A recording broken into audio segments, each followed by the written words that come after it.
with this fair deck.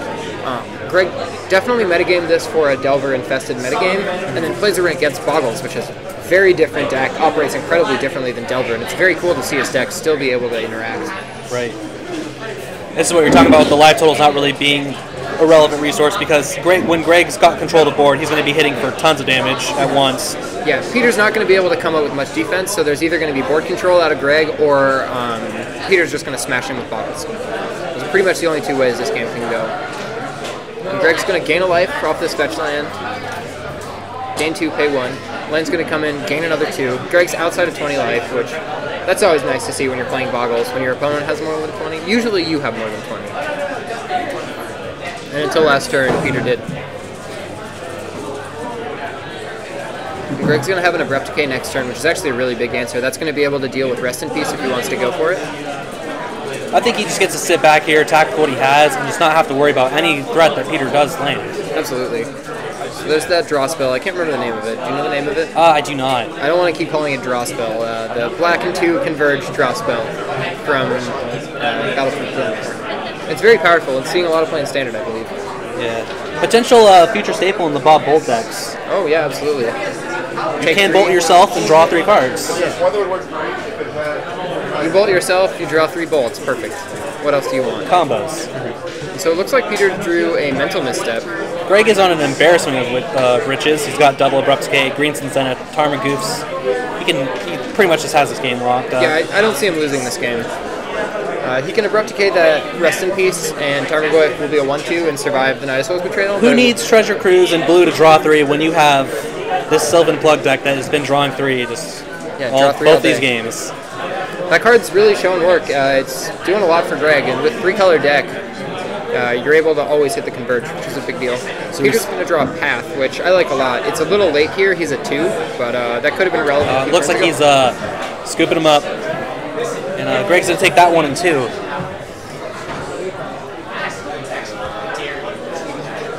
Definitely some powerful interactions going on in this deck.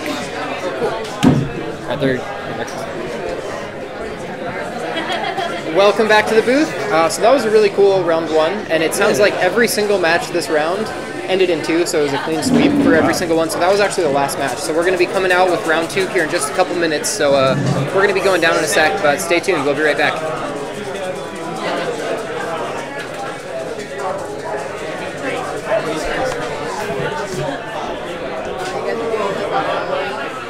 Yeah.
Welcome back to the booth. Again, I'm Josh Monks, joined by Skylar Lucero. So we're getting set up for round 2 here.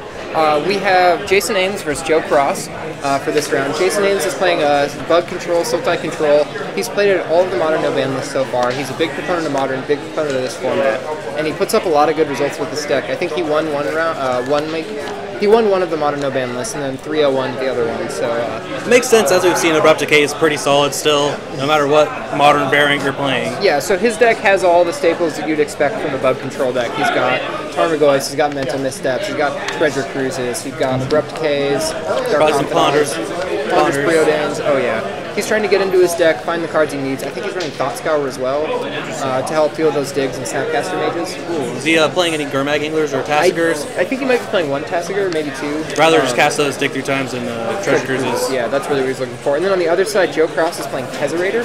I haven't actually seen his deck list, but I imagine that's got Thoughtful Foundry Sword of the Meek combo in it. Yeah, that's Sword of the Meek is banned in Modern, so it's the one that this version is now unlocked for this format, and it's a pretty sweet interaction. Yeah, it does really well. So Thoughtful Foundry is an artifact. For 1 mana, you can sacrifice an artifact. If you do, you gain a life and you put a 1/1 Thoughtful into play. And the combo with Sword of the Meek is you sacrifice Sword of the Meek to the Thoughtful Foundry, and then Sword of the Meek says whenever a 1/1 comes into play, if Sword of the Meek's in your graveyard, you can suit it up from your graveyard. And so you can just do that over and over again. So 1 mana, gain a life, put a 1/1 into play. You can just do that anytime you want to. It's also really good against graveyard hate because things like Surgical Extraction, if your opponent's Surgical Extractions are Sword of the Meek with the trigger on the stack, you can just activate stacking something else and bring it into play there, and you're actually totally fine. Yeah, it's, I think Rest in Peace is probably the most effective way to shut the deck down. Yeah, Rest in Peace is good, Leyline of the Void's pretty good. Answering the Thopter Foundry itself, and players are shuffling up right now. Something that may come up is actually Knight of Soul's Betrayal also stops it, because the creatures, Knight of Soul's Betrayal gives the tokens -1/-1 as a state-based effect.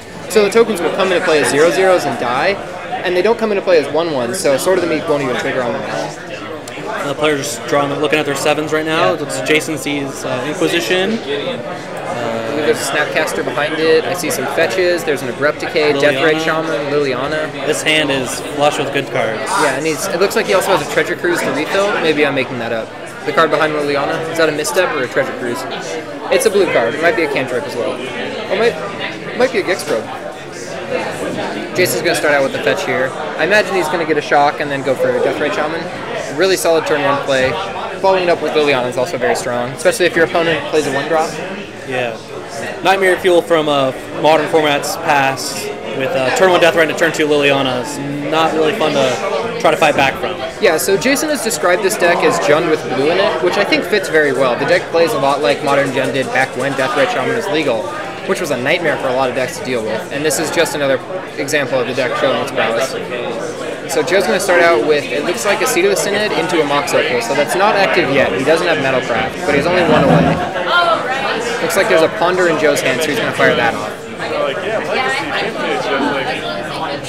And luckily for Joe, if he is playing the Thopter Sword combo, he might be able to get a free pitch of a Sword of the Meek into his graveyard, so he doesn't have to worry about casting it. Yeah. Just make a 1/1, maybe sack his Mox Opal or land just to get some tokens into play. Yeah, absolutely. If he plays something like Thirst for Knowledge and discards, yeah, that'd be very good for him. So Joe's still in the tank here. It looks like he wants to put those on top, figuring out the exact order. He's going to draw off the Ponder. I imagine he's going to pass the turn over. Jason's going to draw another Abrupt Decay, so I imagine he's going to start out with a Lily here and Inquisition. He could potentially Inquisition, see the hand, and then Abrupt Decay the Mox Opal if he's afraid. It gives him a little bit more control over what he's going to do this turn. I still think playing Liliana is slightly stronger.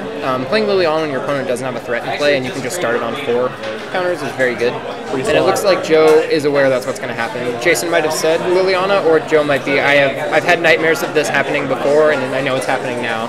I can feel it. So there it is, Liliana on 4. So he's going to discard an Inquisition, which I like a lot. When you're ripping your opponent's hand up with Liliana, you don't really need to worry about targeting. Makes sense. Joe's going to discard an Ensnaring Bridge, so I don't know if that's going to be too relevant in this matchup. I believe that's a Trinisphere. He's probably going to want to play a Trinisphere here. I think that slows down a lot of decks. However, Jason can play 3-drops, so he'd just be limited to 1 spell a turn, which isn't too painful. He's playing mid-range threats. He does have the Abrupt Decay to deal with it, too. It will just cost him 3 mana, potentially his whole turn. We'll have to see what he decides to do. He's also got a Snapcaster Mage, so the Trinisphere can attack the Snapcaster pretty well. Right. 3 mana for Snapcaster, 3 mana for another spell is pretty unwieldy. I definitely agree with this line. Just to slow him down, stop him from going too ham with his threats. And Jason draws a Spell Stutter Sprite, so this is actually one of my more favorite cards. I really like this card, especially in this format. It's a threat, it counters 1-drops, and if you have things like Vendilion Click in your deck, sometimes you get even more value out of it. And really, I look at it as a 2-mana Mental Misstep. Makes a guy. So Mox Opal is going to be the discard for Joe, Spell Stutter for Jason. I think that's okay. You want to really hit early drops with that? Oh, so his Spell Stutter's on 3 mana, and it looks like he's probably not trying to cast anything besides Abrupt Decay to deal with that Trinisphere, but he's going to wait till at least the end step. Yeah. If his opponent, if Joe puts out something he cares about a little bit more. There's 2 Abrupt Decays, so he can make a decision later. So there's going to be a Chalice of the Void on 1. So X equals 1 here, but it has to spend an additional 1 mana for Trinisphere, so that's why he's spending 3 mana. And there's a land for the turn, and Jason's going to get the turn pass to him, but end step, he's going to go ahead and fire off this Abrupt Decay. I imagine you go for the Trinisphere. Jason only has 2 lands, so next turn he'd like to play a 2-mana Abrupt Decay rather than a 3-mana one. Also, he's out of fetch lands, and Joe didn't crack his on his turn, so that Deathrite is not able to produce the 3rd mana if he did not leave if he didn't deal with the Trinisphere then. You're absolutely right. So I imagine Jason's going to uptick Liliana here. Discard his Thoughtseize. Yeah, I like that a lot. That card's irrelevant unless you want to attack the Chalice of the Void, which I don't think you need to. And Joe's going to discard another Tezzeret. I believe Joe has 1 card in hand? Maybe 2. So there is a Sword of Meek, so he is definitely playing Thought Pursuer here. I really like that combo. I've been playing the Tezzerator deck in Legacy a little bit recently, and it's really fun to kill people with that. A lot of people don't see it coming.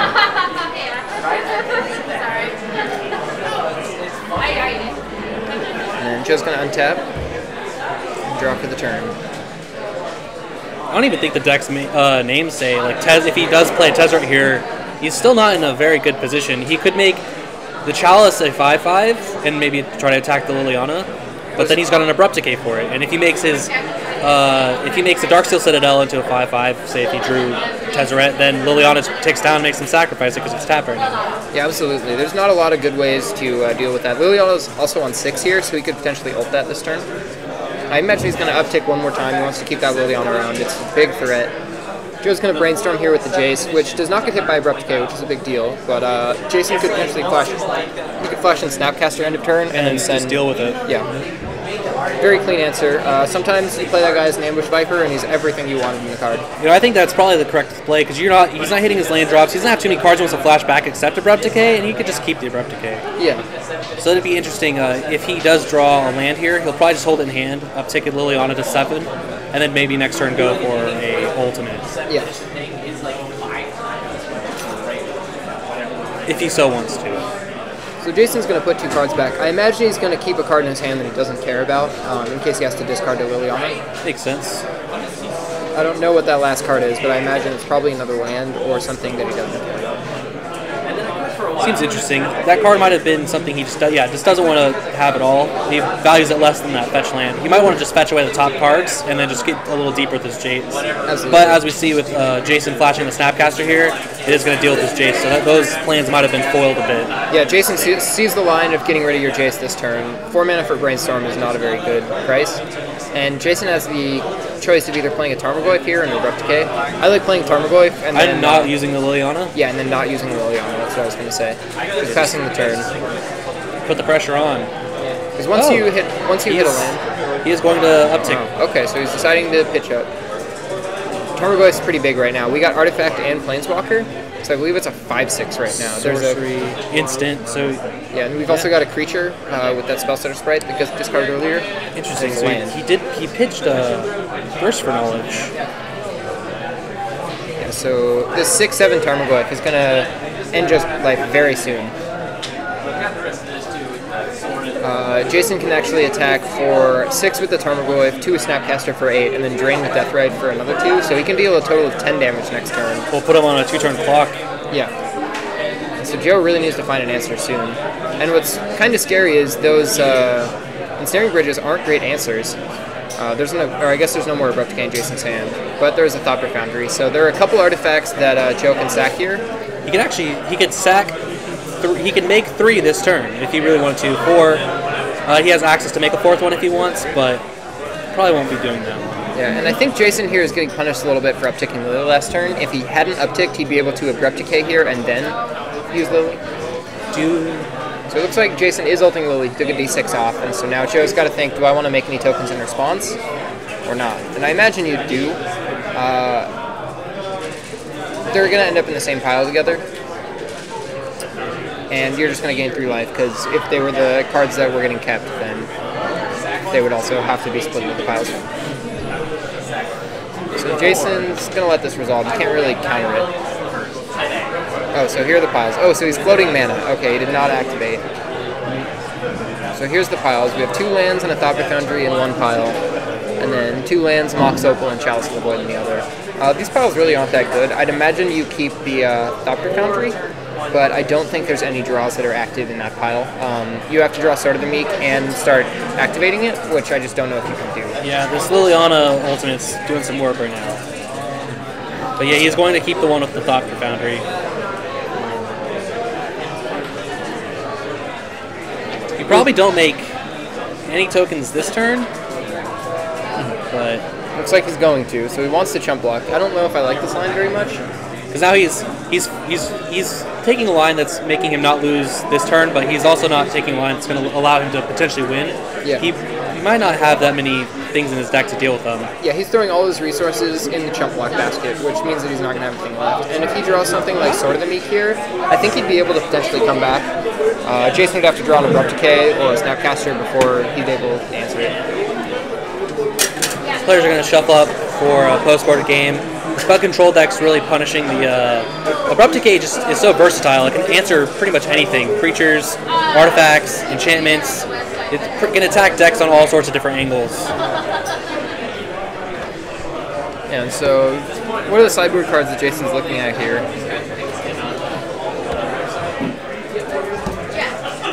Looks like there's some Crossing Grips, Hurkyl's Recall. I think there's a Creeping Corrosion in there. Potentially a Duress Effect. I wouldn't sort in any 1-mana threats, simply because your opponent has Chalice of the Void. Jason can also safely board out his Mental Missteps here.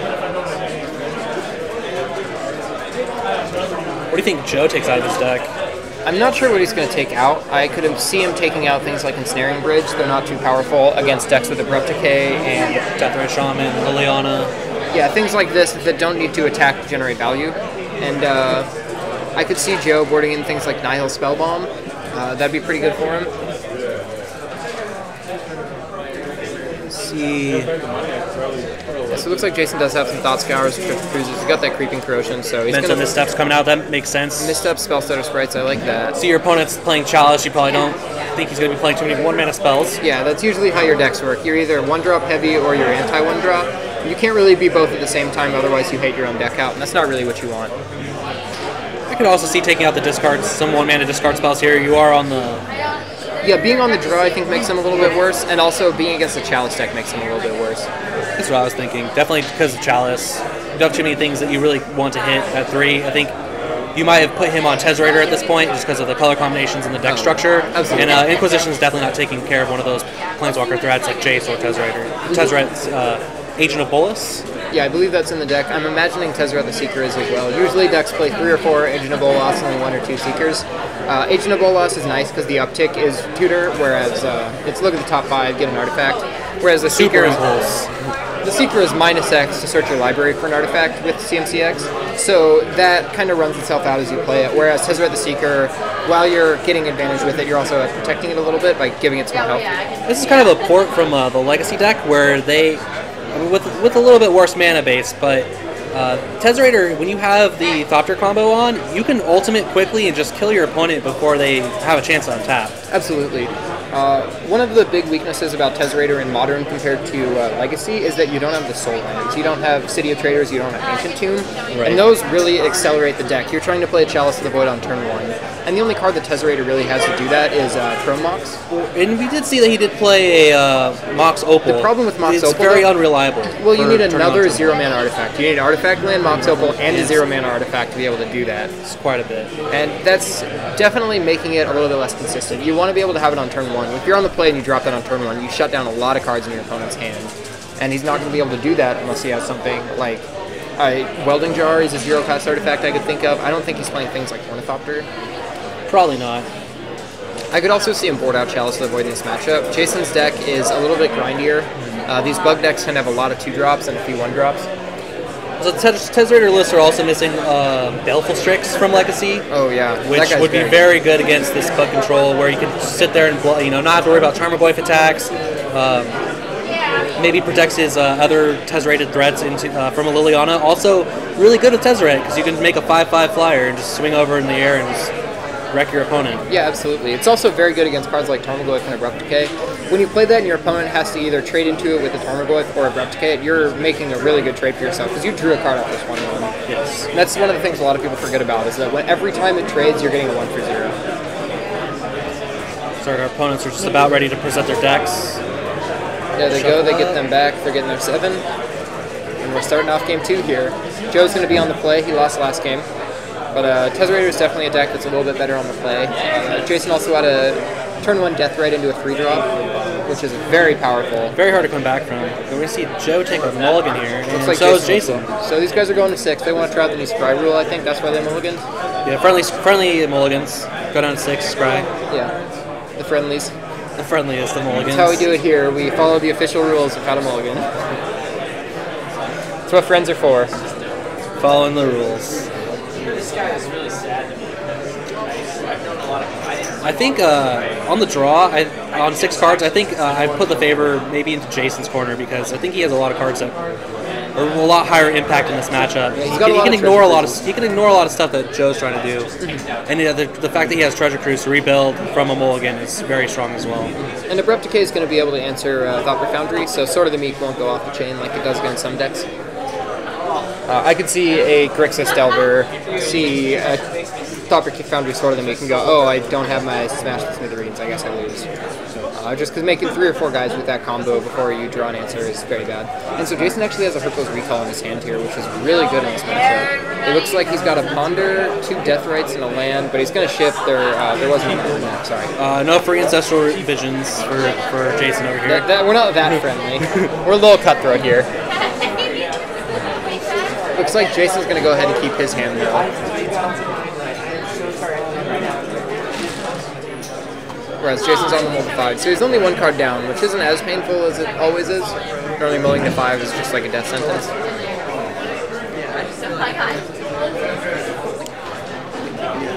Cut Jason's deck really quick, make sure you're not cheating. And there's the 5. Let's see what they are.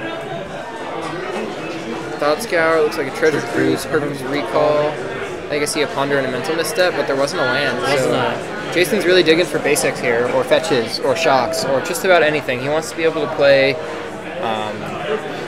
a Deathrite Shaman on turn 1. But the problem is, when you mulligan into 4, that's half your hand.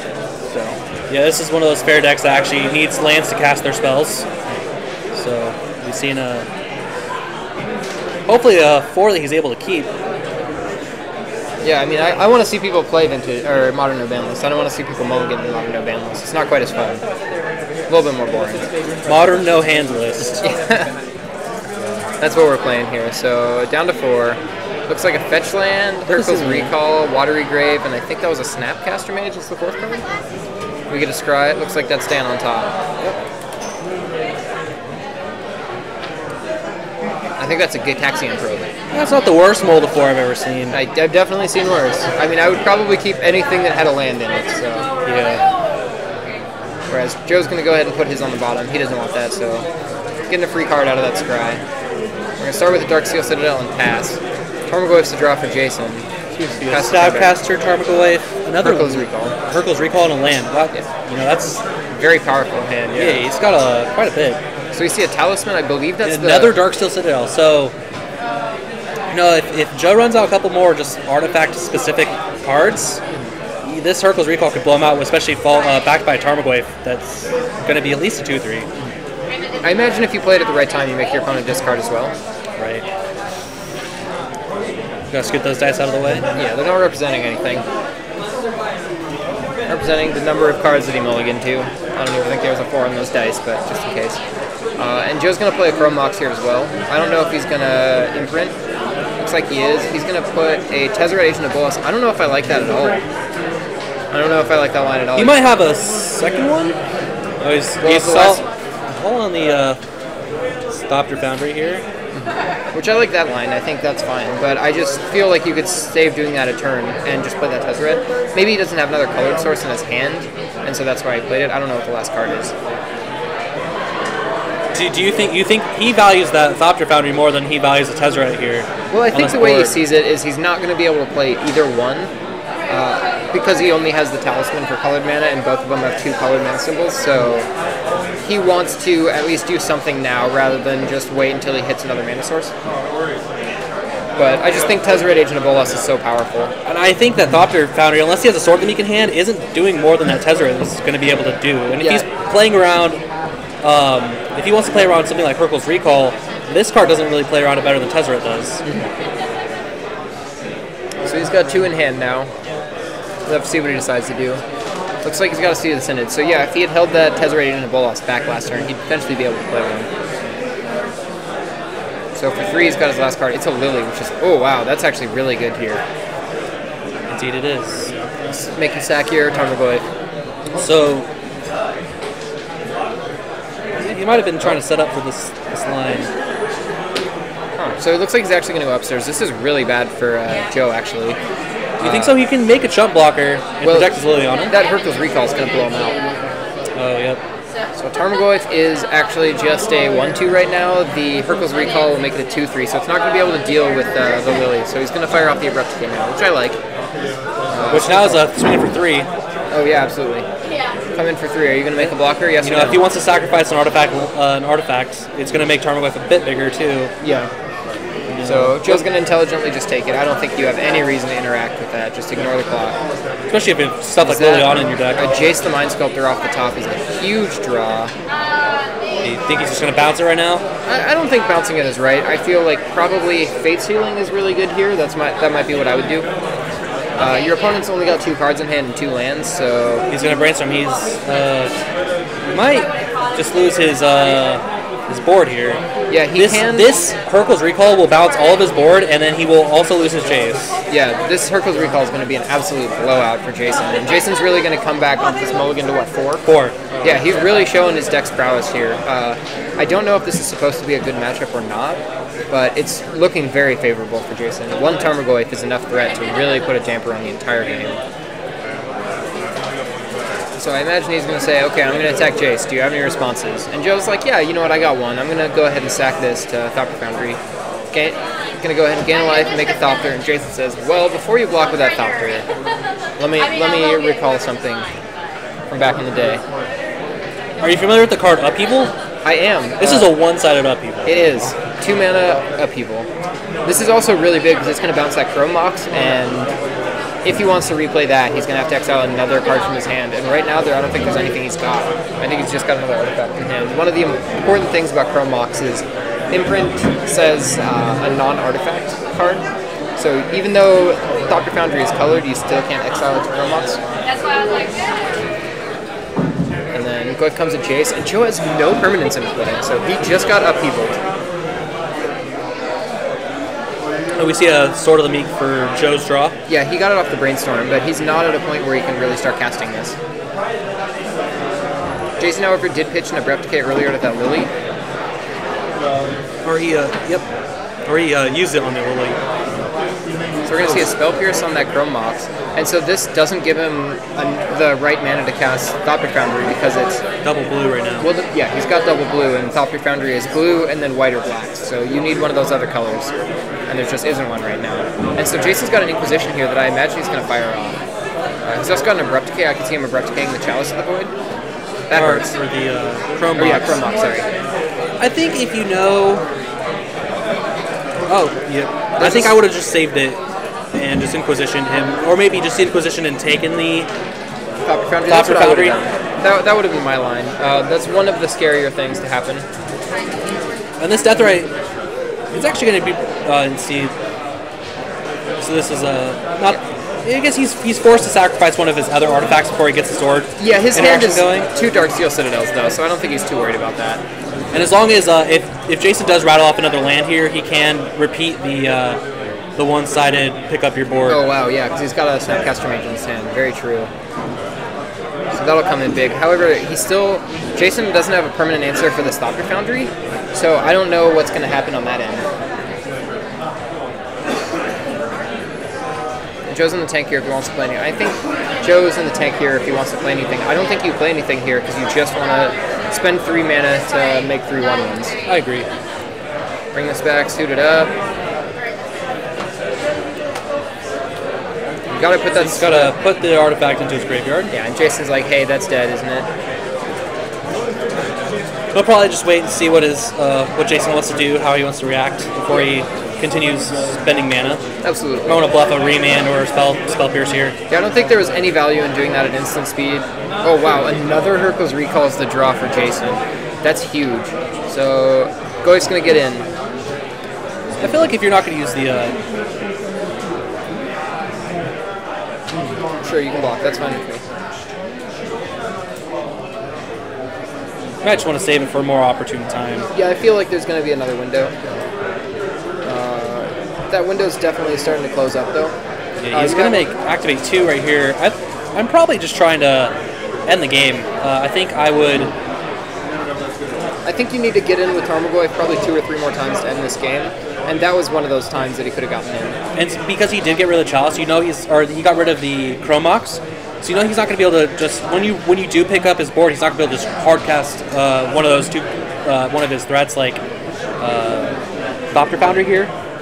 Yeah, I absolutely agree with that. I feel like the Inquisition play would have been a lot better if it was in reverse. If the Inquisition instead of Abrupt Decaying that turn. Yeah, he didn't. So that Abrupt Decay was only getting rid of a mono blue source, which isn't as powerful. We're gonna see an Inquisition get eaten, I assume. Oh, an Abrupt Decay. Okay, there's 2 of them in there, so that makes sense. The thing is, Joe is. I think he's got to fire off one of these Hurkyl's Recalls pretty soon here. Well, he's got another Tarmogoyf here, so this actually, I imagine he's going to play Tarmogoyf this turn, and then next turn he'll be able to fire off the Hurkyls and get rid of 2 Goyfs. So he's this line is allowing Joe to go upwards of 6 life gain, because he's going to gain potentially 3 this turn and then 3 on the Hurkyl's Recall activation just to get his value. Yeah, absolutely.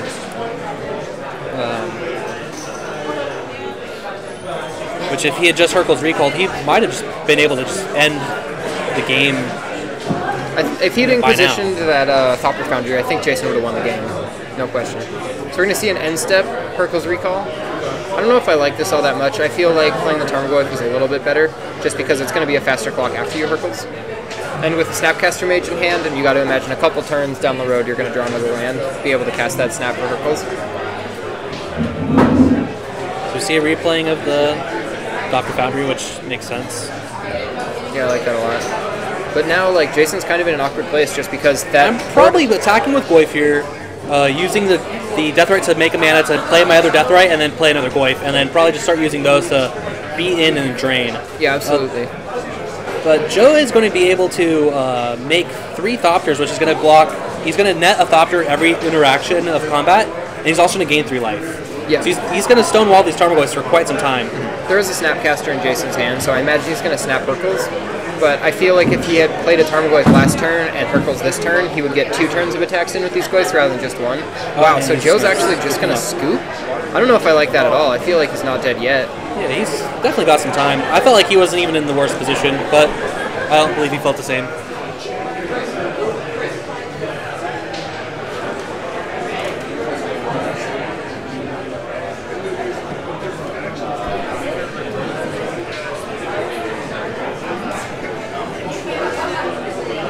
So again, we see how powerful Abrupt Decay is. Yeah, really doing work there. I feel like there was a minor misplay there. He could have played it a little bit better with some of the sequencing, but it ended up not mattering in the end. The double Goyfs, double Deathrite really ended the game quickly.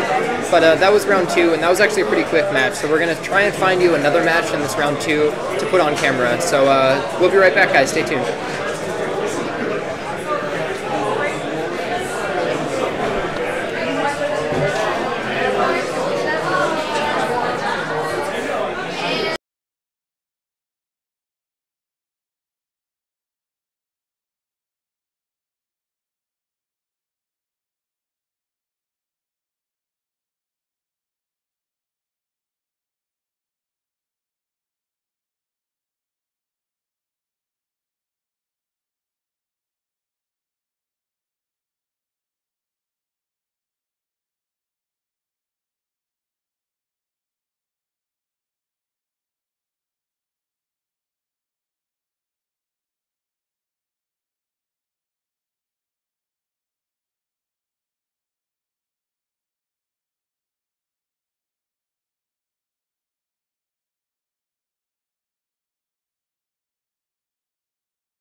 Welcome back to the booth, guys. Josh Funk, Skylar Lucero. So we're getting another round 2 match set up. They're just going into game 2. You're probably wondering why they're only going into game 2. It's because one of them is playing eggs. This has been kind of a nightmare deck back in Modern. They banned out all the pieces, not because it's overpowered, but because nobody wants to play against it. It takes a lot of time to finish the combo. It's not an infinite loop. You do have to go through the whole process, and there is a chance you can whiff. So your opponent's just like sitting there waiting for that to happen. Yeah, so they're already in the match, it looks like, and Sam on the right, he's starting to go off. He's got some baubles in play. And, we had boggles and baubles in Modern No Ban list today. Yeah, boggles and baubles. That's what I like to hear. And it looks like Kevin has a waist knot in play. Very interesting. I wonder what kind of strategy he's going for over there. He's going for some crazy shenanigans. There's a surgical in Kevin's hand, which is going to allow him to interact with some of the pieces. And Sam actually draws one of the win conditions, which you don't want to draw right now. He's got the Pyrite Spellbomb, which when you start looping over and over again, that's kind of how you kill them. You shock them over and over and over again. That surgical will be able to get rid of it. Kevin's going to draw an Inquisition, which I imagine he's going to fire off now. He's like, I want to know what's going on over there. Hits a land, not too relevant. And Sam, all of the artifacts in play can draw cards right now, so it doesn't really matter what's in his hand. It matters what's going to be in his hand when he goes off. So he's going to play that land that he had in hand. Shit back. There's a Sidraxis Spectre. Very interesting with the Waste Knot. Oh. 3-2 Unearth, and I can't remember it. Do you know if that discard is random or not on Sidraxis Spectre? I do not know. Okay, I believe it is. It's blue, black, and red, and it unearths for black, red. It's a 3-2 flyer, and I think whenever it hits an opponent, they discard a card at random, like Hippie, but it might be a non-land? No, I don't think it can be a non-land card at random. That doesn't make any sense. It seems pretty sweet, though. Yeah, with Waste Knot, I think that's going to generate some value. So, let's see, Waste Knot, if it hits a land, you get to add mana. It's not very useful during your combat step. Creature will be a 2/2 zombie, and then a non-creature, non-land will be a draw. Yeah, which is very helpful, actually, and I feel like he'll be able to have quite a few activations against eggs. There's not a whole lot of lands in the deck. In addition, there's not a whole lot of creatures, so we see a Ghost Quarter here, and in this kind of deck, he's actually looking to Ghost Quarter his own lands and search out the rest of his basics. He's trying to just thin his deck to as small as possible.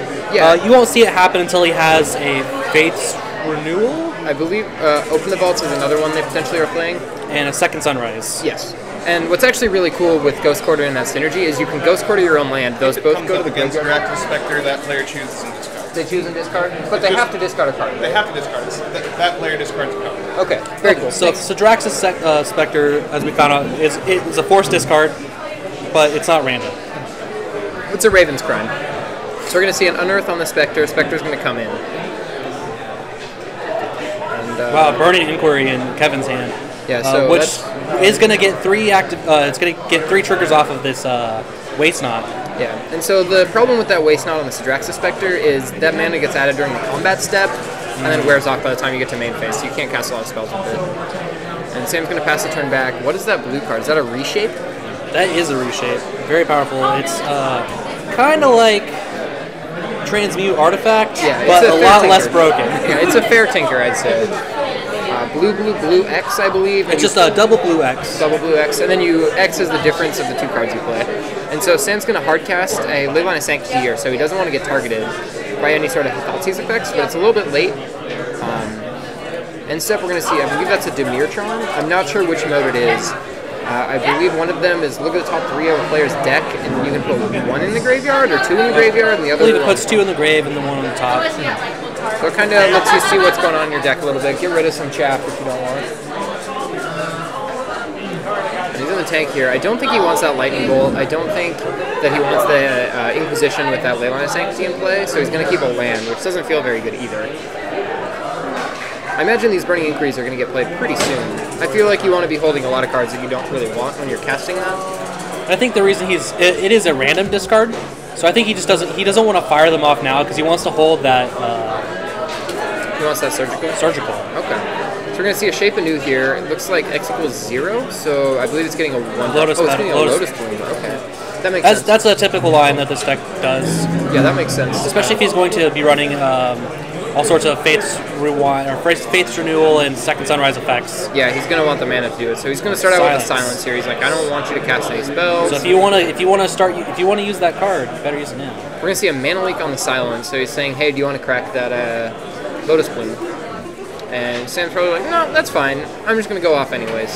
That doesn't stop me. The part is, it's pretty good because like either way, he's baiting Kevin to react, and he's saying, I don't think you have 2 counter spells, but I'm not sure what that card that just got put into play is. Do you know what that is?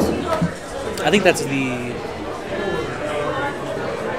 Faith's Renewal card. It's that the Faith's 4-mana Second Sunrise. Okay. And so in response to the Second Sunrise, looks like he's going to cast another Second Sunrise. Is it an Or instant? this is the Faith's Renewal version. Okay. It's the 4-mana one. I believe it is. Okay, I think Second Sunrise is an instant, so yeah. Oh yeah, let's look it up. Let's Google that. So we got some permanents coming into play. They're only ones that were put into play this turn, correct? I guess we'll find out in a second. I'm not actually sure exactly how this deck works. This is going to get rid of a couple of face rewards, though. Or face rewards. Renewed Faith? That's in Vintage Masters. I don't That think is it's not the one. right card. I think it's Faith's Reward. I guess it's not Faith's Reward. That's what you look for. Let's see. We're going off the chain here just a little bit. There it is. Yeah, so it's an instant speed. Return to the battlefield all permanent cards in your graveyard that were put to there from the battlefield this turn. So that includes all of his lands, his artifacts, everything. And he's just planning on looping these and looping all the artifacts back into play, sacrificing them, cantripping a bunch, and finding more of these effects. So there's one Faith's Reward on the stack still. And then there's a Surgical on top of that. However, that Surgical was, I believe it was on one of the artifacts, the Lotus Spoon probably. So you see another reshape in Sam's hand. We're going to see a Ghost Quarter on his Ghost own Quarter on land. his land to get another land. So yeah, he's going to ramp a land here, and that island is going to come into play on tap, so he's going to get another mana there.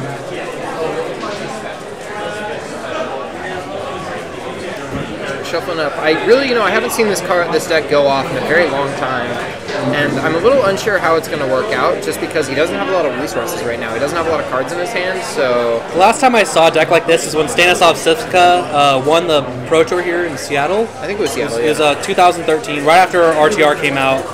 Everyone was on Deathrite Shamans and Jund, and Stanislav Sivka was on this Eggs deck, and he smashed the whole tournament. Yeah. So he's going to draw a card, but I don't think that he's going to hit enough pieces. He's got an Elsewhere Flask, which is going to draw him another card, but he really needs to find another Face Reward effect. Right. I just don't know if he's going to. We're going to see this Lotus Spoon cracked again, so that's another 3 mana. And 1 mana floating, he's going to play an Elsewhere Flask, draw a card, and I imagine he's going to shape anew, sacrificing that Elsewhere Flask as well. Pay blue That's what he's here. going for, yeah, pay blue, because he still had 1 floating off the Lotus Bloom. He's probably just getting another Lotus Bloom or a cantrip egg. Yeah, I imagine Probably he's Lotus getting a Bloom. But that makes sense because he does have another reshape in hand. But he doesn't have any more artifacts to sack, so that's a really important thing. He's got a Ponder. Is that what that is? That's a Ponder and a reshape, yeah. That's his hand, and so this is going to be for blue, but he's got to find the cantrip, or he's got to find one of those 1 mana cantrip artifacts. He wants his hand to continue going on. Looks like he's going to scoop him up. I don't think he could come back there, so he's going to go Put in himself on pretty low on resources and outs. That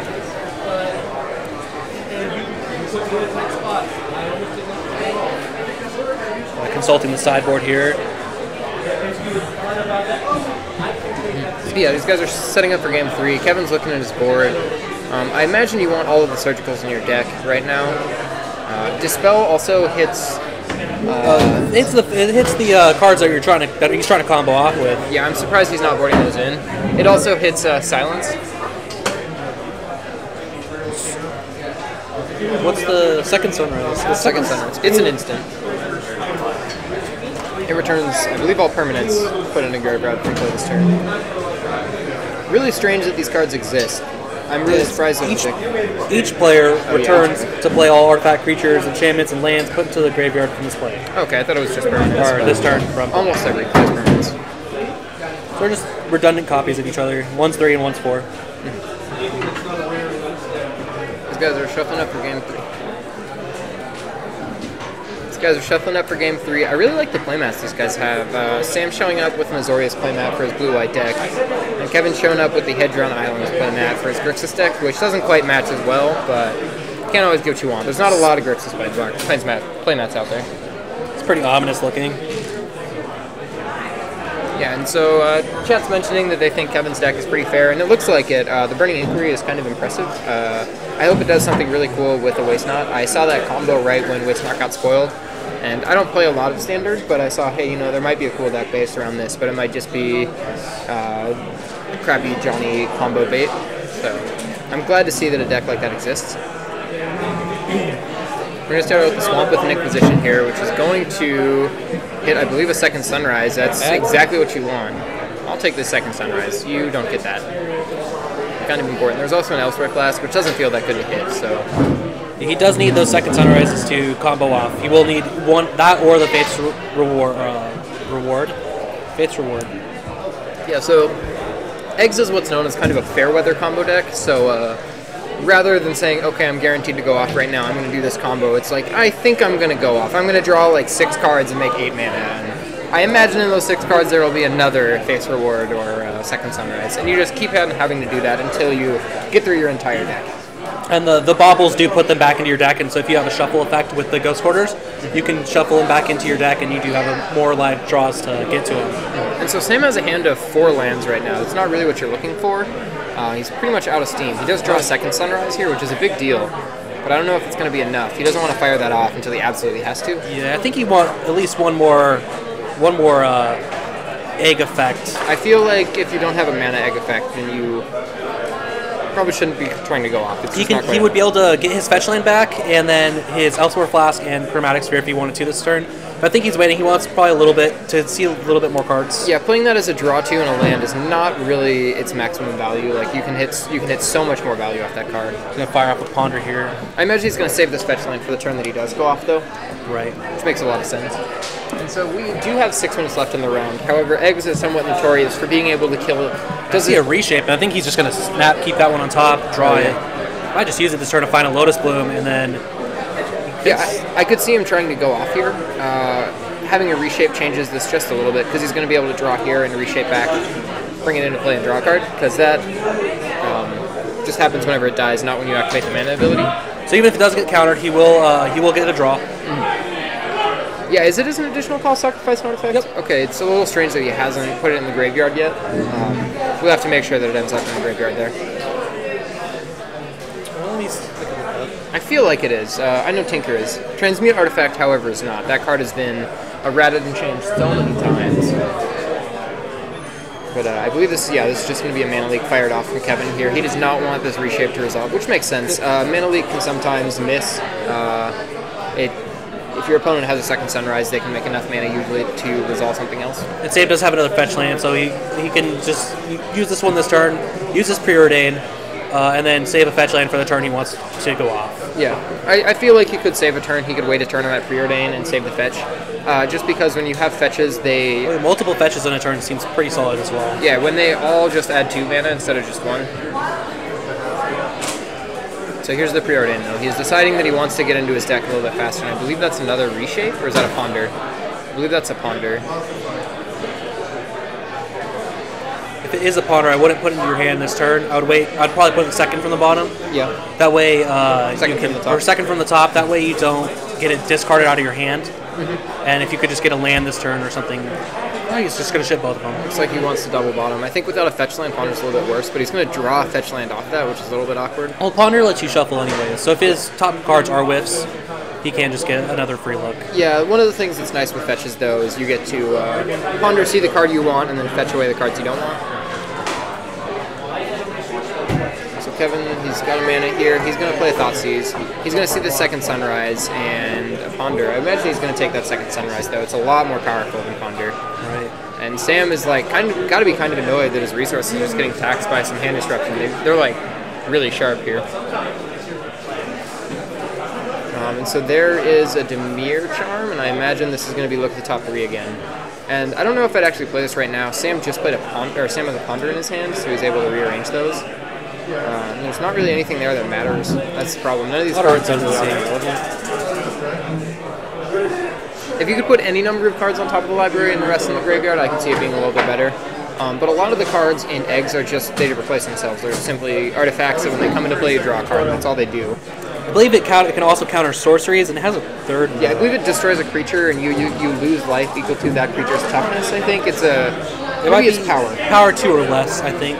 Okay. Oh, maybe I'm thinking of Orsov Charm. They all do very similar things.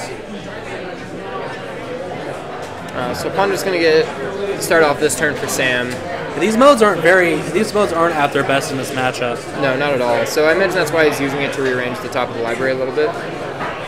So Sam decided he liked what he saw off the Ponder. I didn't see what it was, but he's only keeping one card, which that's what I said. You want to use these fetches like this, so you can choose the cards you want and then ignore the ones you don't. But he gets a Leyline of the Sanctity, so no more Thought Diseases are going to happen here. Kevin's going to draw a land, and I believe he's just got another land left in his graveyard, or in his hand. He's going to activate. Smoldering. Is that a Smoldering Spire? Is that the name of that land? No, it's Lava Claw Reaches. There we go. Lava Claw Reaches. That's just going to get into 3. Oh, yeah, 3. Pump it because up. he can pump it once. And so Sam's actually getting pretty low on life here. He's got to watch his life total. He's at 9 right now, so that's just, 3 more swings from that Rattle Claw, or Lava Claw. Sam's going to draw a Lotus Bloom, which is a little bit awkward. That's not really what you want. Yeah, you want to be getting that with Reshape. Casting it's not really helpful. I'd probably just using these fetch lands and pumping this guy up and just reducing the clock. So now he can hit for 4, Yeah. and next turn he's hitting for 5. Yeah, so it'll be lethal next turn. It's a 2-turn clock. Not even It looks like Sam's got 1 turn of reprieve before he can. He really has just 1 out. 1 turn to draw into one of those effects. It's not even that good for him right now. He's only got a Ghost Quarter and an Elsewhere Flask. It's not really enough to combo off. Probably needs a couple cantripping artifacts to start, and then he needs to draw into his Sunrise effect. Yeah. So there's a Pyrite Spellbomb that will be able to kill the... It's actually a pretty good one. So that's a very good top deck. I guess he had the Reshape as well, so he could potentially turn that Elsewhere Flask into... Oh, also, Sam has a Ghost Quarter. You could have just used the Ghost Quarter. Obviously, you want to use the Ghost Quarter combo, but sometimes you need to not die for enough time to win. And I think using a Ghost Quarter in that way would be enough. So it looks like, what's he going to be doing here? It looks like he's casting Reshape, sacking this Elsewhere Flask. I don't know what he's going to get. What do you think he's going to get? Let me hear the Psychic Power. Lotus Bloom seems pretty bad. He's getting another I think you're just getting another cantripping effect, or Chrome. Yeah, Chromatic Star. Chromatic Star. All or right. Sphere. Which isn't going to get its activation this turn, but... No, it will not. Oh, you know what? He actually is going to activate. He wants to crack it for a red. And then use it. Yeah. He could have also just used the Ghost Quarter. You're probably not getting too much extra value out of that Pyrite Spellbomb, though, so it's probably correct to just use it in this way. Pyrite Spellbomb is going to replace itself if you sack it to itself to draw a card, because you can either sacrifice to draw a card or sacrifice to deal 2 damage. Right. Whereas Ghost Quarter will only be able to generate lands, and Sam's got a lot of mana already. I don't think he really needs to worry about that very much, and so using the Ghost Quarter is probably a little bit better. But it looks like he is going to crack the star for red, draw a card, activate this, target that, get it out of here. And Kevin's just been drawing lands every turn, so he really wants to find some damage. He's 2 bolts away from the match. Preordain here for Sam. He sees a Shape-Renew and a Leyline. Leyline's going on the bottom. Oh, yes. That's right. He's going to play a land, suspend this. He should have suspended it the turn he drew it. I don't think there's any value in holding it in your hand. Right. And it would be coming off some spend just about now. And there's a Gurmag Angler for Kevin, so that's a huge draw. It looks like he only has to delve 1 here also. Yeah. So really showing these 5 costs. Oh, he's got to delve 2, right? Because it costs 8 mana. It's a 7-mana spell. Oh, yeah, you're right. You're right. Cast a fair amount of Gurmag Anglers in my day. Yeah, I was just thinking about its mana cost. And yeah, he's got 1 turn to deal with this. And he can't, so it looks like Kevin's going to win. It looks like Sam's going to scoop him up. Eggs can't keep up with these delve threats.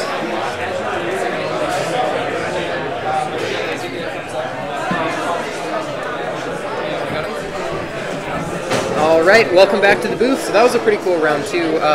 Eggs almost went off, not quite. Lost 2 post-board games against that Grixis Disruption deck, but it did win game 1. All that hand disruption really stopped his plans. Oh, he really got to sit there. I mean, he flooded a little bit, but he doesn't have to draw too much. He has bolts as live draws. Any creature, he's got to put pressure on him. Yeah, like he said, he put Gurmag Angler into play, and he's like, I have 1 turn to draw things that don't exist in my deck. Yeah, absolutely. So yeah, that was round 2. We just hit time a little bit ago, so we're going to be taking a quick break, and we'll be back with round 3. Thanks for watching, guys.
Hello and welcome back to the booth. I'm Josh Monks. This is Skylar Lucero. So we're getting set up for round 3 here.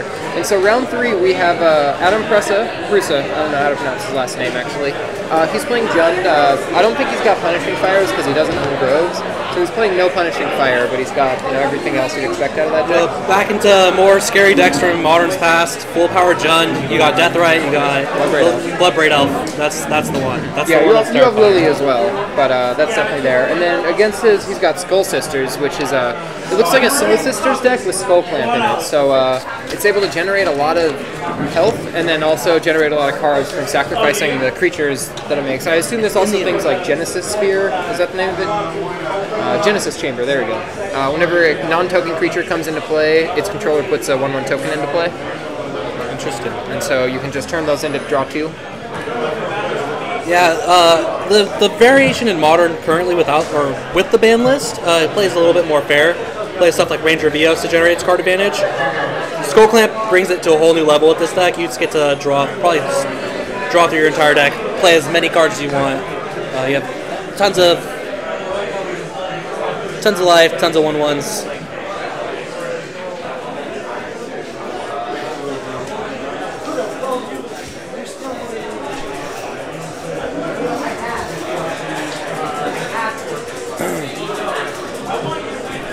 Yeah, Nathan wanted to use his app right there because he's going to be getting a lot of life. He's playing Soul Sisters, so I said, like, if it's under 20, try and use that. Otherwise, we'll just trust you.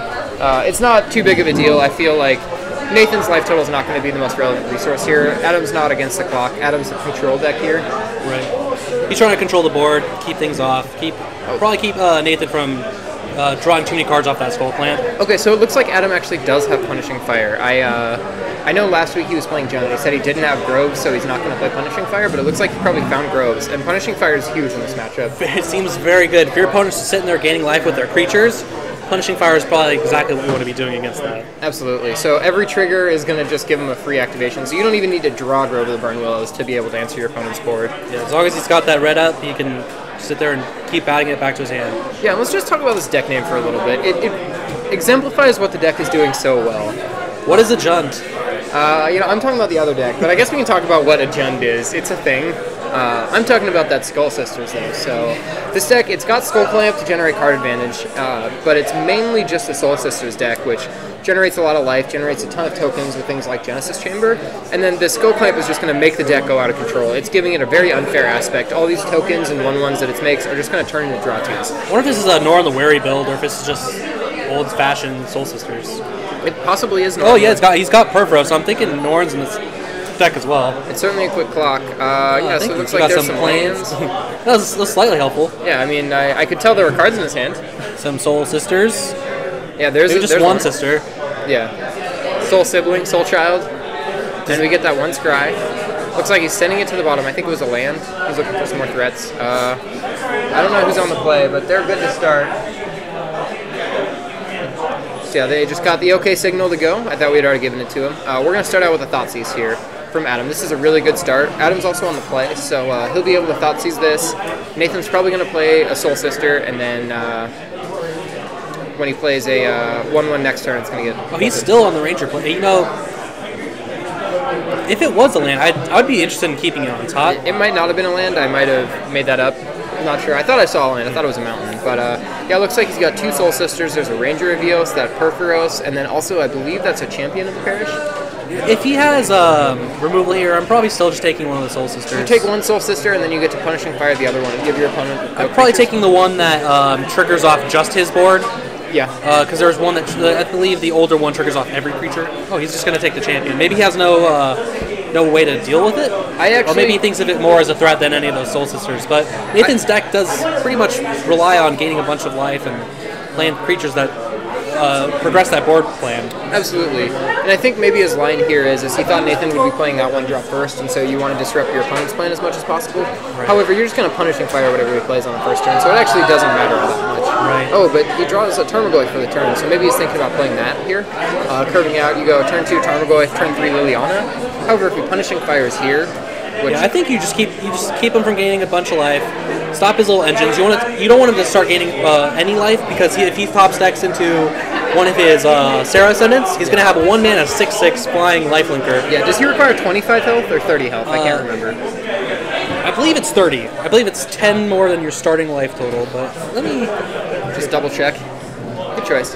But yeah, so this is Modern No Ban list, and the thing that interests me so much is what people think works. You see a lot of different archetypes in this format. Like you see the Skull Sisters deck. If you had told me, hey, it's a 30 or more life. 30 or more life? Okay, if you would see in a Modern No Ban list event, one of the decks you wouldn't think of would be a Soul Sisters deck. But Skullclamp really just synergizes with the deck so well, it really gives it a ton of velocity. So you're just firing off another Punishing Fire here and playing a Deathrite, or do you think you I like just that play line. Liliana? I like that line a lot. However, if you play... I think you can just play land go, and if your opponent plays a creature, then you get to buy back Punishing Fire. But it looks like he is going for the Deathrite Shaman Punishing Fire combo. I think you should definitely get a red source here.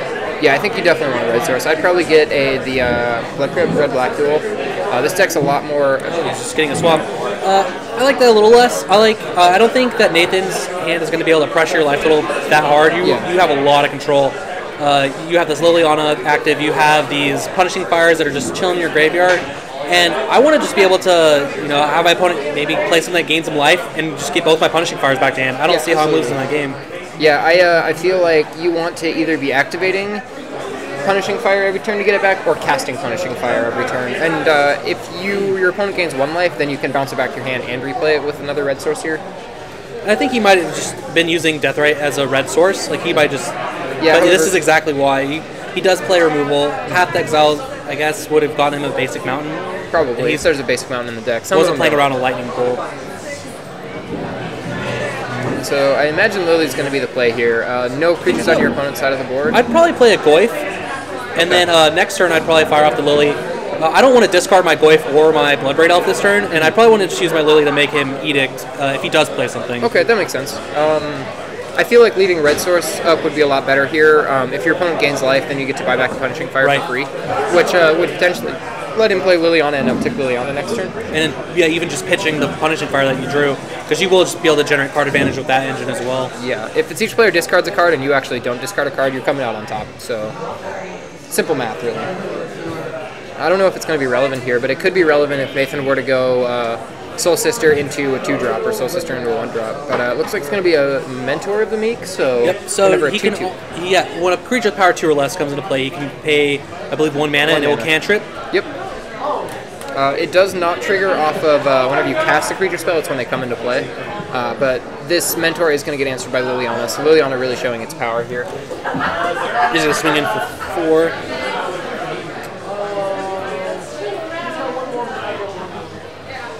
Let's do a goof check. I believe that's instant, land, creature, and sorcery with the Thoughtseize. Yep. Yeah, no artifacts, enchantments, nothing like that.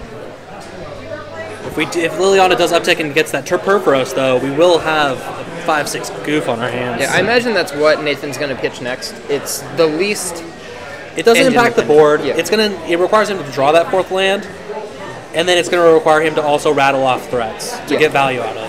Absolutely. And it doesn't really kill anything on this board either. So it would kill one activation would kill a Liliana, which is pretty nice. But I think you probably just want to play. Well, he's not playing it this turn. Liliana's going to go to 2, and then Liliana uptick to 3. It only deals 2 damage, so Liliana would be able to stick around, assuming Adam upticks twice in a row, which I think is what he's going to be doing here.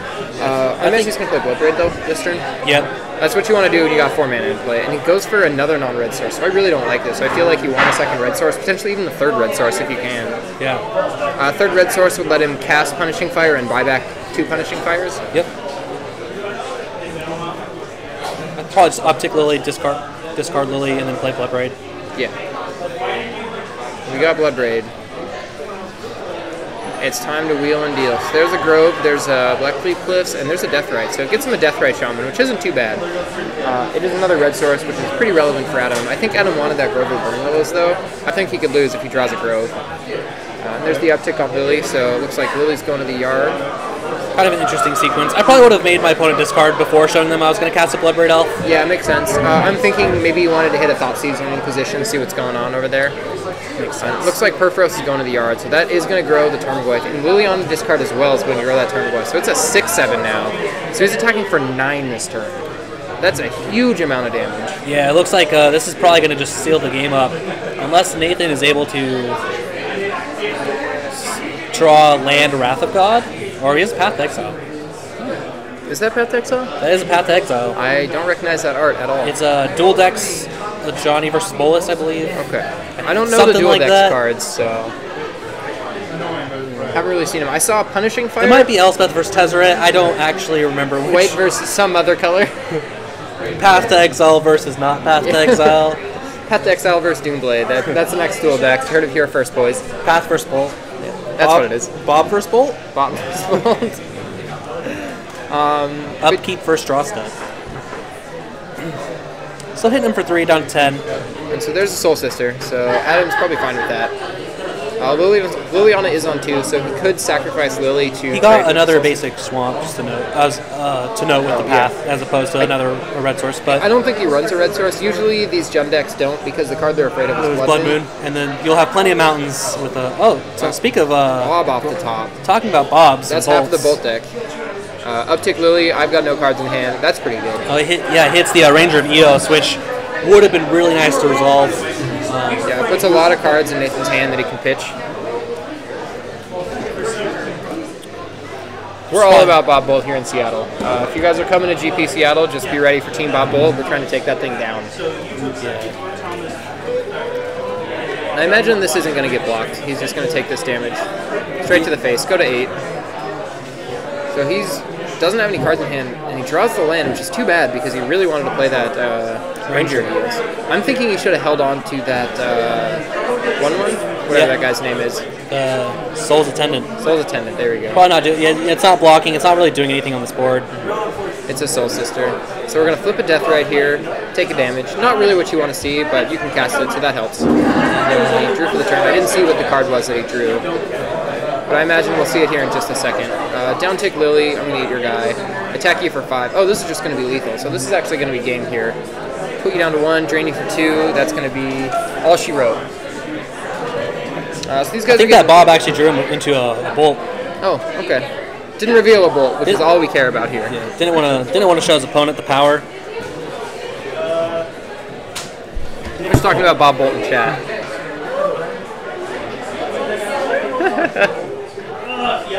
Oh, so that Pet to Exile was Venser versus Koth? I guess Venser was a blue-white card. I assumed you were just kidding and it was Venser Shaper Savant, which is mono blue, but I could believe that. Sweet. He likes exiling stuff and then bringing it back. Pet to Exile likes exiling stuff and giving you a land, so it's kind of the same thing. I guess when you cast Path, if you've ultimated Venser, you get to path 2 things? Path to Exile? Okay.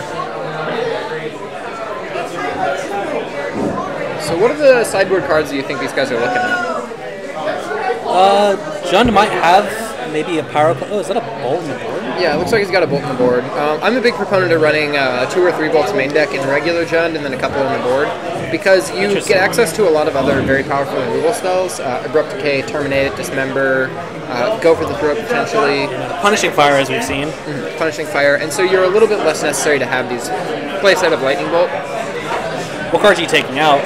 I think Liliana actually might not even be at her best in this matchup, because I think he's going to be able to litter the board with so many 1/1 effects. Yeah. That I don't think Liliana's great here. I think it'll probably be coming out. However, these Soul Sister decks, if they don't have Skull Clamp online, they don't have good card advantage. So attacking their hand very aggressively could be very strong. I'd probably still keep in some number of like Thoughtseize effects. Just Liliana, probably not so much. Yeah, I could see cutting some Bloodbraid Elves. They're kind of slow. It's a fast clock if you maintain board control, but I think you're a little bit more worried about making sure your opponent doesn't make a trillion tokens. Every deck is Bob Bolt if you try your hardest. That's what Bob Bolt is. It's Bob Bolt isn't about the cards you're playing, it's about the state of mind that you're in. It's about flipping a Lightning Bolt to a Bob, taking 1 damage to deal 3 damage to your opponent. It's the true form of magic, if you will. That's how sorcerers play. So it looks like that was a Bob coming out for Adam. I'm a little bit surprised by that. I feel like the card advantage Bob provides is a little too important. You also can't Bob Bolt if you don't have a Bob in play, so trimming that number seems incorrect. Just to cut down another one. Probably because it doesn't attack too well into his board at all. He might be worried about the games going on a little too long.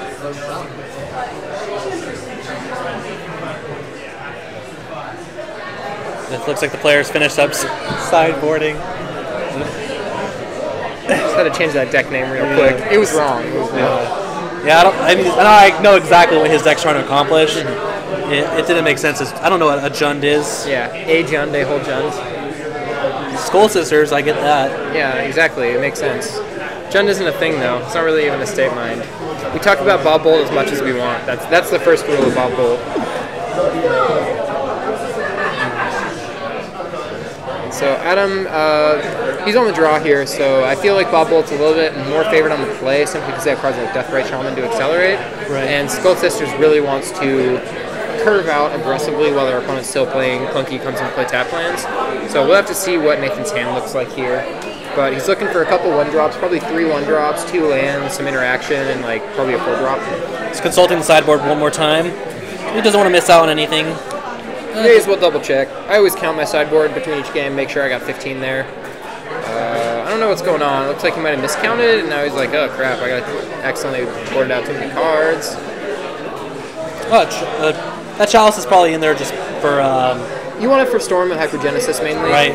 Set it on 0, or set it on 1 against Storm. Yeah. It wouldn't even be... It probably wouldn't be terrible in this matchup. I don't think it'd be too punishing. Too punishing fire. You play it on 1, you stop a lot of the cards in their deck, you stop all the soul lands. So at this Modern No Baneless event, I believe we have 15? Maybe it's 14, let me double check. This does not have a number of players on it, so we have 14. Yeah, we got exactly 14. And I think one person dropped, so I think there was 15 that signed up. At Mock Sporting House, the store over in Bellevue, this is Card Kingdom over in Seattle, but the Mock Sporting House location in Bellevue had run 2 of these, and those both, they were breaking 20. I think we had 23 in one of them, 25 in the other 2. But there's 2 PPTQs this weekend that are drawing in a lot of players, so I could see that diminishing our attendance a little bit. Yeah, a lot of the players that have been showing up at those Modern No Banless events are probably the grindier players. They're grindy players who want to play something fun. They're people who really like Modern, and this is a very fresh take on Modern, and I really like this format, I'm not going to lie. I'm starting to like it more than regular Modern. There's a ton of interactions, a ton of really meaningful decisions. And in every deck we've seen, we have seen banned cards. It's pretty sweet, but nothing seems oppressive. Yeah, everything is kind of holding everything else in check, I think. This format feels a lot like Legacy, except you don't have as much like interaction with your deck, so you pretty much just got to play with what you're dealt. The mana bases are a little bit worse, and there's no Force of Will, so doing degenerate things is a lot harder to interact with, simply because you have to have mana to counterspell stuff. Outside of Mental Misstep, which I think keeps a lot of the other ban-worthy cards in check, because there's a lot of 1-drop cards that are banned. Absolutely. Deathrite Shaman, Ponder, Preordain. We have Skull Clamp.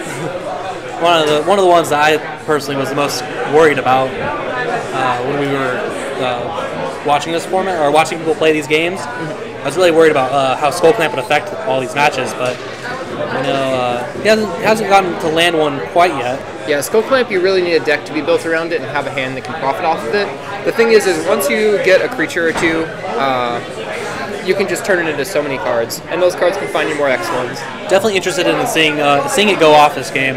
I'd really like to see what Nathan's deck can pull out here.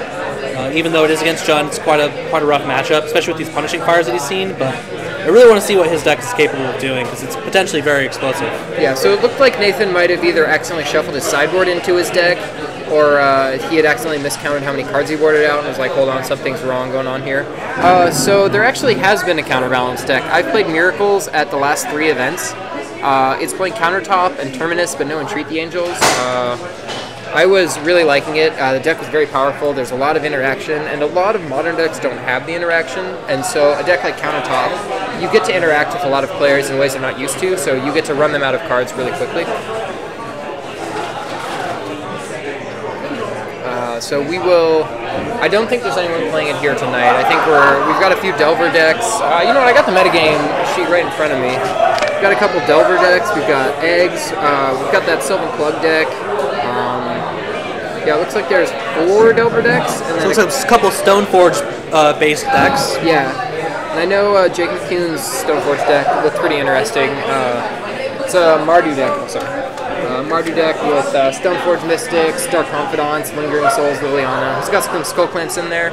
Okay, so they're finally getting into the draw. Looks like Adam has some bolts in his hand. He's got a Raging Ravine. That's pretty much all I saw.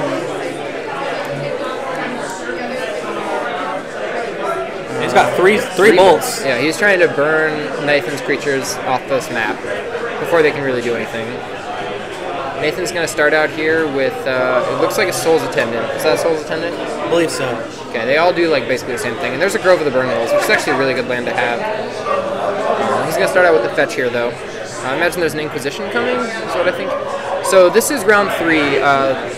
This is the 4th match we've had on camera, but it's only round 3, and I think there's going to be 4 rounds with 14 people. I think that's 4 rounds. I'm not 100% sure. Don't quote me on that. It'll be 4 rounds. Okay. All right. So we'll have another sweet round. We'll have another round of sweet modern no ban list, and there are 30 minutes left in this round. So if Adam closes this game out, we'll probably be able to get another match on camera before we go to that last round. So is there going to be 3 rounds tonight or 4? There's going to be 4. Perfect. All right. Yeah, anything over 8. Okay. Is it 8? Is that the line? Sounds good. So there's a Skull Clamp in play for Nathan, and Adam, however, is okay with that. As when Adam was shuffling up, I did see a Kolaghan's Command still in his list, and that seems like it's going to be able to get a lot of 2-for-1 potential here. Yeah. Hopefully Nathan's passing with the 1 land. He kept a 1-lander with 1 threat, and there's an Abrupt Decay for Adam, so that's a really clean answer for Skull Clamp. But there's no reason to do that at sorcery speed, that's for sure. Probably not, especially if you see that he's missed a land. He didn't play a 1-drop here, so probably needs to play. Looks like he drew another 1-drop. There's a 1-drop. So I don't think this Skull Sisters deck has any recursion, but I'm pretty sure the deck has basically. It's got like things like Genesis Chamber to generate a lot of card advantage with Skull Clamp and life gain. Yeah, we see lots of red sources, plenty of red sources. So Bloodbraid Elf. Turn 4 Bloodbraid into a Dark Confidant. That's spicy. That's a good one. He gets to bob and bolt, essentially, because he gets attacked for 3, so he's essentially bolting this turn. The deck's really coming together. Yeah, so is he attacking with that, buddy? Looks like he's not. It looks like he's leaving his Bloodbraid back to block. He's saying, I think I'm the control deck, I don't need to pressure your life total, and I don't want to have to block and lose life. I feel like trading 3 life for 1 is always reasonable, even with the bob in play. I would have attacked there. I think he's stumbling a bit, that I just want to start getting in, closing this game out before he does start landing some of those powerful cards he has access to. Yeah, if he's got 6 cards in his hand and you've got 4, you want to end this game quicker. You want to generate the value you already have in play. It looks like Nathan's really in the tank here about what he should cast. It looks like he's going to be playing, it looks like a Genesis Chamber. So whenever a non-token creature comes into play, its controller puts a 1/1 token into play. Yeah, the 1/1 Artifact of Mirror, which is going to start triggering a lot of life gain with these Soul Sisters cards. And see, this is why I didn't like not attacking, because now like he might get a board position where that Bloodbraid Elf is just going to trade with some tokens, and Nathan's just going to have so much life, so many creatures. We're just giving him a lot of time here. Yeah, absolutely. And so Adam's going to reveal a land there, not take any damage off that bob. Getting him a bit closer to his end goal, though. I'm probably just trying to. I might play a land here. I would play a land here. I'm trying to decide if I'm attacking with a Ravine or if I should bolt. I think you want to bolt here with the Genesis. Very cool. So it sounds like we have over 100 viewers. That's really exciting to hear. You know, this format's great. We love that there's interest in this format, and if this keeps up, then we're going to keep running them. So as we see the attack here, but I guess I'm curious about why there was no attack on the first one. Yeah. Because the 1/1 won't trade with the 3/2. Yeah, it's and you want him to. If he does block with it, then you're happy because it's off the board. So you know he's just going to take the damage there. And if he doesn't block, then he has to attack to basically make it fair, and that's a 2-point trade. Another no spells, no lands. It looks like Nathan is on mono 3s and 4-drops in his hand. Yeah, so I'm kind of surprised he kept a hand of 3s and 4s in 1 land. Skull Clamp and A1 drop does not sound like a safe keep against Jund. They just have so much interaction with your board. So Adam definitely looks like he's in control of this matchup. I feel like untapping with Bob in just about any deck is powerful. We're going to see an Inquisition here, though. And Nathan's in the tank. He's like, I got a removal spell. Do I want to use it? No, I won't. He's got double path. So there's a Wear Terra, Rest in Peace, Perforos, Mentor the Meek, and 2 paths. There's a lot of different decisions on what you could take here. I feel like with the Turbogoyf in your hand, taking Rest in Peace is kind of enticing. I could also see if he does take the Rest in Peace, then those 2 paths are still sitting in his hand, which are great answers to Goyf. Yeah, that's very true. I might just take a path here. Yeah, I think taking a path is fine. The path's going to hit the Bob, but you'll be left with the Bloodbraid Elf and a 0-1 Goyf. And I guess the 1-1 token, because Genesis Chamber is symmetrical. It hits both players. So he just I like taking a path here because you do have the two Raging Ravines that will put a pretty hard clock on him, and he can only path those. Rest in Peace doesn't really affect those. Yeah, it's not going to interact. But I think Adam is thinking more about his Goyf in hand and really just wants to. So he gets a mirror. Yeah, I think the way he sees it though is he wants to play it this way because if he plays any Tarmogoyfs later or Deathrite Shamans, he doesn't want them to be dead. And we know he's got Kolaghan's Command, which I imagine is probably not going to be a recurring creature, but that's always an option. Right. And if he uses those as a path to answer the Tarmogoyf, that's the same as Thought Seizing it.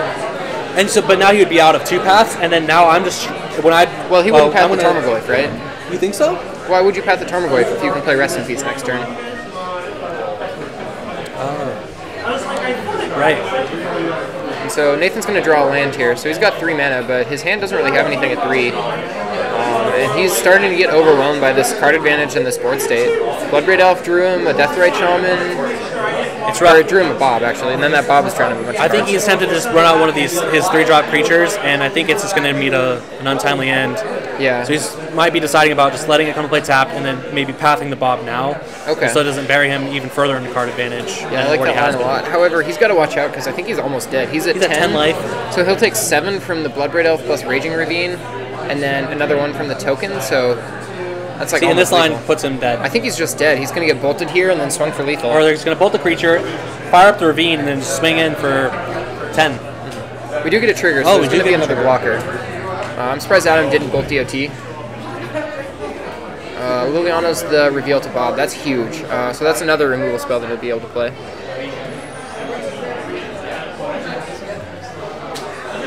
So imagine he's laying out Liliana mana and potentially Bolt mana. He still has a I would Bolt have been in a hand. little bit more excited about the Bolt end of turn. Yeah, I think that feels right. When your opponent's this low on threats, you just want to trade for them. That's how you play these gem decks. You attrition them out with Dark Confidant, generating value every turn. And I'm surprised he decided not to take that line. It was just slightly more mana efficient. And if he takes a line now, it just seems a little bit worse. I guess it's not a huge deal. He's not really doing anything else with that mana. I think you still just bolt, fire up the Ravine, make him chump block the Ravine, and then take 6, go to 2. Yep, I like that line a lot. Looks like that's the line he's going to take too. He wants to tap that. Wants to tap it for a colorless. That Grove of the Burn Willows to not gain life. Raging Ravine is active. So I guess he's putting it on. I'm not a fan of this because now he gets to chump. He gets to use the Mentor to block the Ravine, and he gets to trade for Bob. Yeah, Takes 4, and then even a Bolt's not lethal. It puts him to 1. Actually, if he takes Raging Ravine's hitting him for 4 and the token's hitting him for 1, that's 5 damage. So this bolt's going to go upstairs and kill. Actually, If he so he should have blocked the Ravine. Oh, instead of the Bloodbraid Elf. Yeah, you're absolutely right. Ideal play. Yeah. So there's 4 there, and then 1 from the token is 5. And that's game. Yeah, so that's going to be lethal. Handshake is out.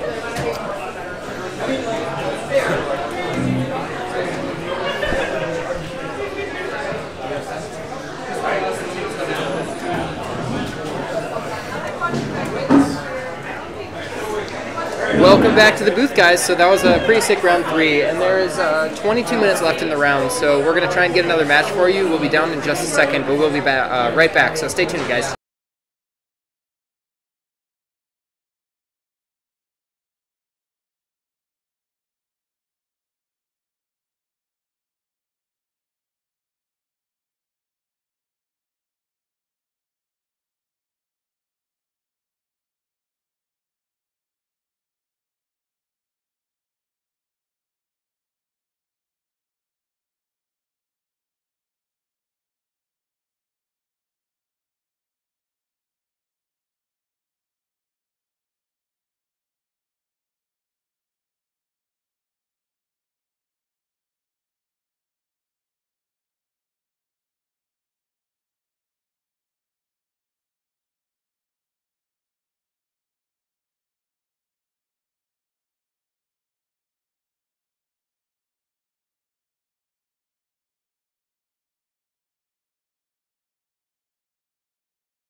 I was eating. I know. Welcome back to the booth, guys. So I'm Josh Monk, Skylar Lucero. So we're heading into another match. It's kind of our backup match. They're going into Game 3. So we have Jason Ames' deck. He's playing he's playing Bug Control. We saw him a little bit earlier. Deck looks really good, and now he's going into Game 3 against Jake McCune, who's playing Plant Blade. It's Lingering Souls, Young Pyromancer, Liliana, Skullclamp, Stoneforge Mystic, Dark Confidant, all that good stuff. And, A couple of banned cards in this deck. Yeah, there's a couple. So we're going to head down to that match.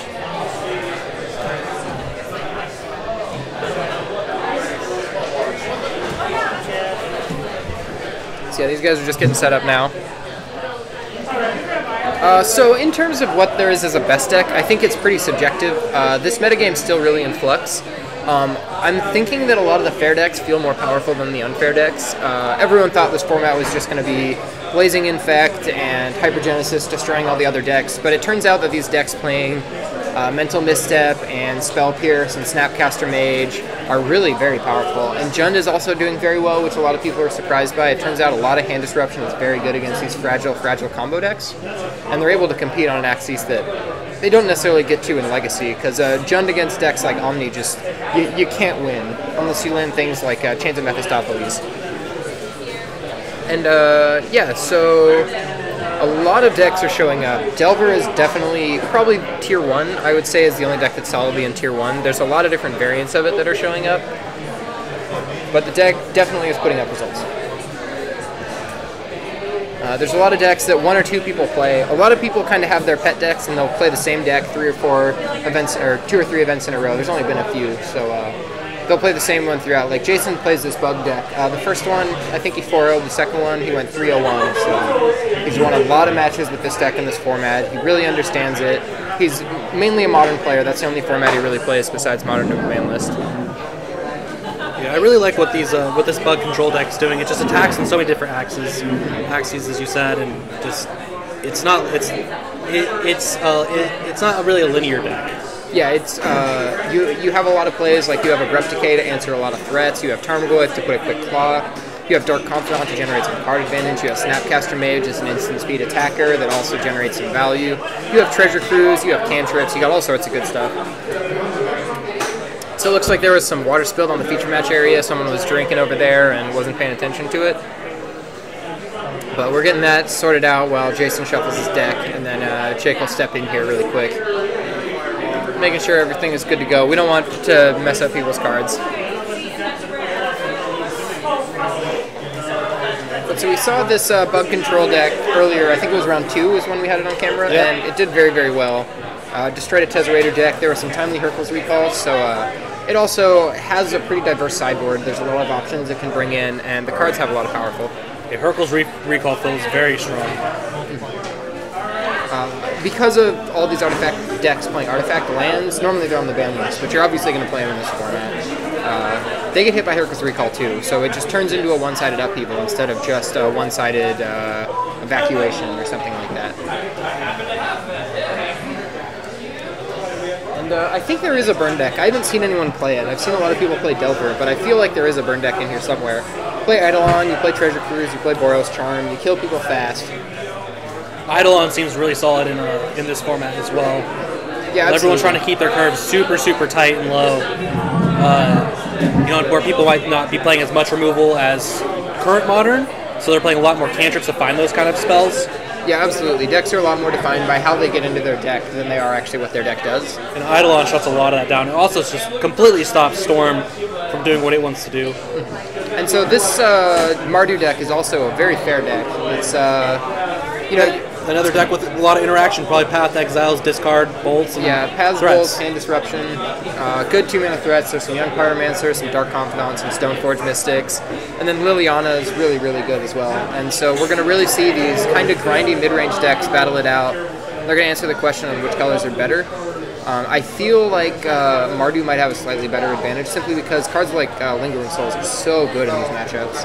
And Jake's deck is also utilizing Skullclamp to pretty good effect. Young Pyromancer and Lingering Souls both make a ton of sacrificeable tokens. I think one of the questions was asked what the most powerful thing that happened today was, and I honestly think it was just casting Oracle's Recall is probably the most powerful thing Yeah. I've witnessed on this stream. Something you can do in regular Modern happens to be the best thing here. This metagame is still very much in flux. There's still a lot of options that people are coming out with, which entices me as a deck builder and a brewer. You know, you don't necessarily have to be playing tier 1 strategies because a lot of the things that you do are keeping the other decks in check. If you have Thoughtseize effects, you're good against combo, as it turns out. And so if you're playing black, you get to interact on axes that normally isn't good enough in other formats. Black is the new blue. So for Storm, there's actually a couple different ways that I've seen that tech built. I've seen Ascendancy, I've seen Pyromancer Ascension, Jeskai Ascendancy and Pyromancer Ascension. I've also seen some that eschew it entirely and say, I'm just going to play enough cantrips and cheap rituals that it won't matter. And so Jake has a hand, it's got double Misstep, Stoneforge, it's got some lands and a Liliana. I actually like this hand quite a bit. You know you're going to be able to let that Stoneforge untap unless it gets Thoughtseized. Well, Thoughtseized is going to get Misstep. I am snap misstepping this Inquisition right now. The reason why you play cards like Misstep in just every single deck is just to hit these 1-mana spells that your opponents play. Normally that's going to trade 1 for 1, but instead you get even more power. Yep, you get to choose. It's very powerful because like now he gets to keep his hand hidden from Jason, and he's also like choosing which card Jason gets to take, which is just the mental misstep. Yeah, Jason also doesn't get the information about what's in Jake's hand, which is the biggest reason to. And so Jason really he needs to resolve either an Abrupt Decay next turn on that Stoneforge, or he needs to resolve the Liliana on turn 3 to kill the Stoneforge, because that Stoneforge will drop a Batterskull and just go out of control. Let's possibly get something else. Maybe he goes for a Skull Clamp or a Jite, but that requires another creature, and he doesn't have another creature in his hand. So that's why I would go for Batterskull here. There is a K-Grip, a Frozen Grip in Jason's hand, so that's a good answer for Batterskull. Very solid one. So Jake draws a fast land here, but I think he might crack that fetch just to fill out some decks. Since seeing as he doesn't have a turn 1 play right now, he's just going to let it sit. And this is the power of Mental Misstep. He's not playing blue anywhere in this deck, and he's probably jamming 4. I see 2 in his hand. I think he's or there's 1 4. in his hand, 1 in the grave. It's just so powerful you get to play it for free. Yep, absolutely. So that Goyf is already a 3/4 on turn 2. Really fair Magic card. Legal and Modern for some reason. It's just here to bring the beats. Yeah. Does Jake have a Path to Exile here? Looks like it does not. If he did, I would like to just take the 2 damage here, Path, and then just drop my threat. Yeah, not play a Stoneforge worry too on much about turn my 2. life total. Looks like he does not. Oh, he had to pay 2 life to the Misstep, right. That card isn't just free, I forgot. Almost. In this, Jason doesn't have any bolts to pressure his life total, so you know he's only really losing if he's losing on board. Absolutely. So I imagine the Stoneforge is coming down here. What do you think he's going to get? I think the options are Batterskull, Jite, or Skull Clamp, and I feel like it's Batterskull. Probably Batterskull. Yeah, it looks like he's going to go for Batterskull.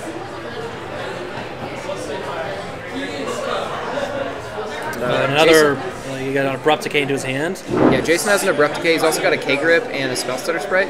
Spellstutter Sprite actually shows up very well in this format. It's basically more Mental Missteps, except they can't get Mental Missteps. It's really hard to counter that spell. There's only a few bolts running around. There's no fork bolts or anything like that.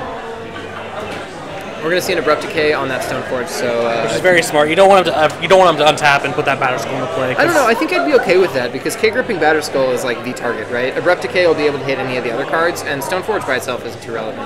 Looks like Jake's gonna draw a Skull Clamp though, but I imagine he's gonna play Liliana this turn, kill that Goyf. Makes sense. Thopter combo is actually very good. It's put up some results. We saw someone playing it earlier. I haven't seen one that's playing both Skull Clamp and Thopter Sword, but it's definitely possible. So there's a Snapcaster in Jason's hand, so he can flash that in end step and then kill the Liliana if he wants to. Yeah. Looks like he's going to play it now. He wants to flash back this Inquisition. The Inquisition's probably going to get misstepped, though. I would misstep it, at least. Yeah. Otherwise, you're probably losing a Skull Clamp, which I wouldn't really want to have happen. Yeah, I don't even know what other threats at 1 mana I'd want to save that Mental Misstep for. There's not really any Spell Pierce, other Mental Missteps. Deathrite Shaman? Yeah, Deathrite. And Jake also has Deathrite in his deck. He's playing this Smardu deck with Deathrite. Deathrite is very good in this format, really showing that why that card is banned in regular Modern. I agree it should be. Yeah. I was a proponent of banning it before banning Bloodbraid. Yeah, but I don't know why they banned Bloodbraid. Bloodbraid's not the issue. Bloodbraid on turn 3 was the issue. I'll follow, yeah, especially when it was turn 1, Deathray, into turn 2, Lily, into turn 3, you lose. Yeah, turn 3, I'm putting a 3-2 haste and probably Thought Seizing or Abrupt Decay. So we're going to see an uptick on this Lily. Looks like Jake's going to discard a land, and Jason's going to discard a Spell Stutter. Makes sense. There's not really any other threats Jake has, except a Lingering Souls. He's got a Lingering Souls. Really good here. Lingering Souls is going to make some buddies. Snapcaster's also a 2-1, so those buddies are going to trade. Jake also, I believe he's got a Scope Lamp in his hand, so he's going to drop that here. And Jason's probably going to either Abrupt Decay or K-Grip that Scope Lamp. Otherwise, it's just going to turn into a million cards. Yeah, if you have a 2-card combo with Bloodbraid Elf, and Bloodbraid Elf isn't the best card, don't ban Bloodbraid Elf. That's kind of my mentality on that banning. So I think Jake's really got Jason in a really tough spot. Yeah, Jason's, that Lingering Souls is huge, actually. I felt like Jason had the upper hand up until that Lingering Souls got played. That really turned this match back. It's going to come in at Lily, but I imagine one of these tokens getting in the way. I would trade half of a card for a Snapcaster Mage all day. Oh, it's a fourth of a card today. He's just going to flash it back. It's half of half a card, sorry, that's what I meant to say. Half of the card. It's just the corner snippet. Looks like Lingering Soul is kind of in its own pile right there. I'm not really sure what's going on with that. I'm sure we'll get that solved pretty soon. So there's a Path to Exile as a draw for Jake. Jake is 1 land away from being able to just drop that Batterskull on the table. I think you're only ever losing to Tarmogoyf. Yeah. So you just keep that path in your hand. I don't even know if you need to necessarily uptick with your Lily. I don't think you want to. I think you want both those cards. I would definitely flashback Lingering Souls though. And, he's gonna draw 2 first. Well, he's gonna probably attempt to. Yep. Makes sense. I would Abrupt Decay the Scope Lamp in response too. It's really awkward when you have to Abrupt Decay a Liliana, or when you can't Abrupt Decay a Liliana, and that's the card you want to get rid of.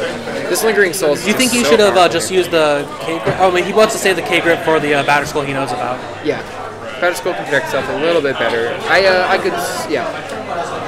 You can see he's holding the land in hand, and he didn't play it because when Lily upticks, he wants to make sure he has that Frozen Grip still. Yeah, he wants to be able to play that K-Grip.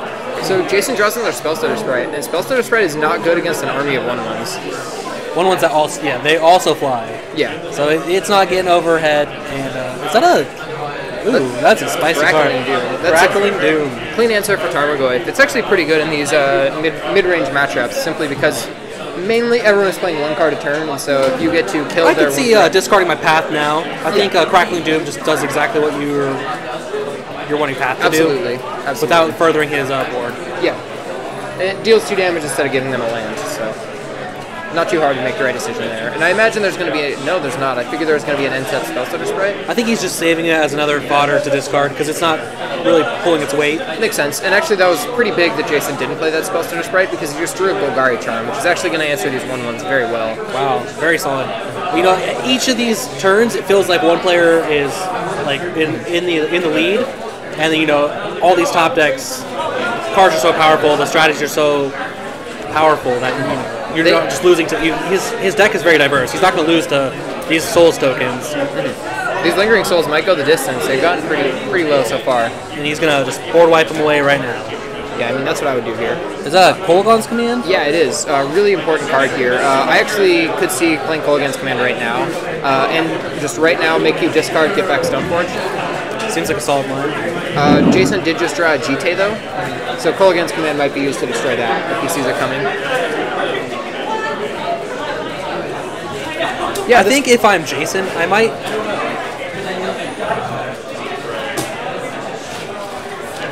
Oh, he's going to play the GT. So Jake's definitely got a window here where he's going to be able to K-Command it. I actually would like leaving mana up and then step flashing in Spellstutter Sprite. Yeah, because then you could, if you draw land, you could equip. Yeah, you get to instant speed flash on the creature and then hit him with an active GT next turn. So Kolaghan's Command, it's going to destroy that GT and I imagine get back this Stoneforge. I can't think of anything else you'd want to do with that card. So that was Jason's end step. And Jake's going to draw. Hard to see what that card is that he just drew. It looks black. I don't Discard? know. I think it might be hand. Oh, it's a Dark Confidant, I think. Liliana's going to go ahead and uptick here. Just going to get rid of Bob. Okay. He's not on the bolt plans this game. I think he's more on the gonna just control everything else. Yeah, he's got a Stoneforge. I imagine this is going to get a GT, and he's going to play GT. I could see Skull Clamp too. I think both options are fine. I think getting the GT is a little bit better simply because if you think your opponent has a mental misstep, you're going to want to play a 2-drop instead of a 1-drop. It looks like Jake's going to agree with me here and go for the play that I just called. I think he's just gonna. He should just play it right this turn, right? Yeah, he doesn't have any 2-drops in hand, and I don't think bluffing anything matters at this point. And he wants to leave mana when he can, or when it matters, which is next turn. Looks like he actually is going to hold on to it. I like playing it there, and then next turn you can end step, put it in a Batterskull. Yeah, you can put the Batterskull in and put the GT on it. Yeah, There's a couple things you could. I think you should just use your mana here. Yeah. You're not bluffing a whole lot. Your cards cost. I guess now. Yeah, I don't think it really added anything to not play it. Yeah, I don't think so. He'd be in the same situation he is now, but with a G10 play. He could potentially play Crackling Doom and suit up. I think he's probably just going to suit up G-Tay and then down tick Lily. Down tick Lily. I don't even think you play Crackling Doom here. I think you just attempt to play G-Tay, see what he does. Maybe he's saving the G-Tay to discard? Okay, so if he discards, makes him get rid of his Cold or his Crushing Grip, he has a Batterskull that's just going to run this game over. Yeah, you're very, very correct with that. Looks like he's just going to pass the turn. So he's probably going to end step, drop in that Batterskull. We're going to see a Ponder here. So if that doesn't hit a land, he's going to be able to attack with that Batterskull. Looks like there's a misstep, a Thoughtseize, and a land. I think it was a fetch land, so he's going to leave that on top, draw the fetch land, plays land for the turn.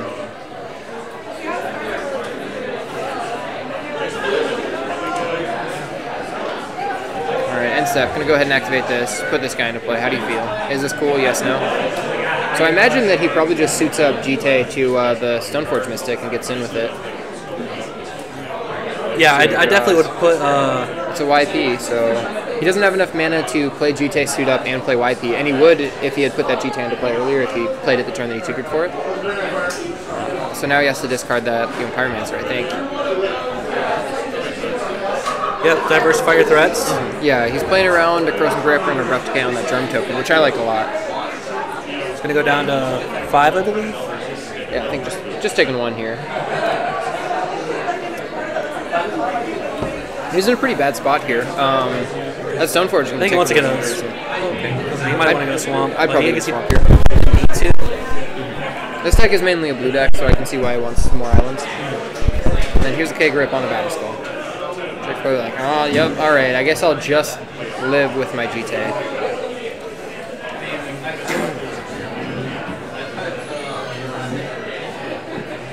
2 counters on G-Tay. Jason goes to 4. And Jason's dead next turn to almost anything. He's got no cards in hand. There's a Liliana on 4 counters. Yeah, I don't think you uptick here. I think you just keep the... Yeah, I don't think upticking does anything for you. You don't win this game by ulting Lily, so I wouldn't worry about it. Orange Spoder, this is modern no ban list. This is no holds barred, attack people with fair cards. None of these cards are very fair, though, so we did something wrong. This format's really fun, really diverse, and Jake draws a Lingering Souls here, I think. Is that a Lingering Souls? Yeah, it's a Lingering Souls. So he's going to go ahead and flashback Lingering Souls and play Liliana, or play... Just pump and attack for lethal. Yeah, I mean, that's just lethal there, so... Yeah. He's like, alright, yeah, I'll just do it. Alright, welcome back to the booth, guys. So that was round 3. We got one more round coming up. There's... time's been called in the round. I think that might just have been the last match. So we'll be right back with more Modern No Banlist action, so stay tuned, guys.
Welcome back to the booth, guys. I'm Josh Monks, joined by Skylar Lucero. So we're getting set up for round 4 here, and we're actually having 2 people underneath the camera that have already been here. So we have Jake McCune, who is just on camera. He was playing the Mardu Stoneblade deck, Jite, Lingering Souls, Liliana. I see the deck seems really cohesive. There's a lot of moving parts, and they all work really well together. I really like Lingering Souls in the Stoneblade match, or in the Stoneblade shell. Yeah. That's how the decks in Legacy used to kind of play them, but they've kind of They moved didn't have away Skull Clamp, though, which Didn't have Skull Clamp. is just like even more fuel to the fire. And then on the other side, we have someone who's playing round 1. We have Greg Mitchell, who's playing he calls it Sylvan Plug.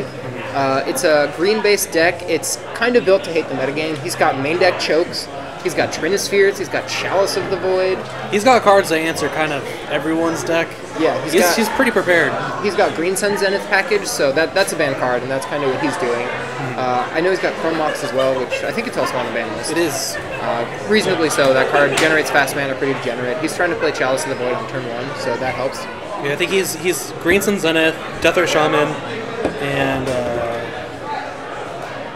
what was the other ban cards? Was it just those 2? I think those are the only ban cards. It's really hating on the metagame that he's expecting. Which is Chrome Mox. Oh yeah, Chrome Mox. Yeah, we just talked about it. So I think we should be getting down to the match pretty soon. I think we're shuffling up right now. But these guys are both really good players. They're both way into Modern, and they both really like this format. So both these decks feel like brews to me. They're not things that I would have thought existed in this metagame. And I've been spending a lot of time researching how you can build decks in this format. I'm really liking this Mardu deck. It seems sweet. I like it a lot. He's showing competency with the deck. He's making a lot of good decisions with it. And the thing I like about this format is there's a lot of meaningful decisions. And so when I say that, what I mean is that you can have 2 options on something. Like your opponent has 1 card in hand, you can have a Liliana in play, and it's like, do I want to uptick here, or do I want to leave it where it is? Because if he just flashes something in, I'm going to feel really dumb discarding this value spell. I wonder if Greg's main deck chokes have been putting work in his other matches. So I was just listening to him banter beforehand, and Greg says he hasn't played against a blue deck. He's played against 1 blue deck, and choke wasn't that good against it. It was that Boggles deck that had like 2 Hallowed Fountains or something like that. Whereas Jake has played against 2 Delver decks and then that Bug deck. So Greg's starting out here, Green Sun for 0. That's going to get a Dryad Arbor. This card's banned for a reason. They decided Rampant Growth plus Sweet Tutor in the mid game to get almost any threat in your deck is a little bit too powerful for Modern. And I feel like mainly these toolkit decks is not really what they want in Modern. They don't want people to interact like this. Whereas Jake's going to answer back with his own ramp. He's got a Deathrite Shaman on turn 1. Wow, actually, it looks like he's going to get a black-white land instead of... Oh, wait a minute. What am I saying? Deathrite Shaman is black. I just forget the Deathrite Shaman's black. He has a sweet split card. You should not be able to play Mana Dorks in your not green deck. Like, flavor fail, hardcore right there. Whoever made that card. The OG 1-mana Planeswalker. It's not Kithian. It was Deathrite Shaman. It's Deathrite.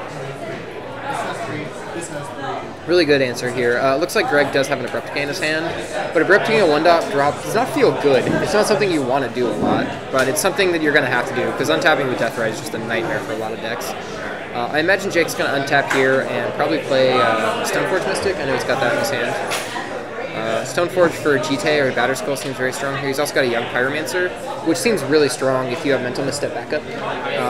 Greg Mitchell's deck doesn't have a lot of 1-drops. He's playing a Chalice deck, so he might not be able to turn it on this turn. But that's my favorite thing about Greg's deck, honestly, is how much it plays around the popular cards people are playing. Like,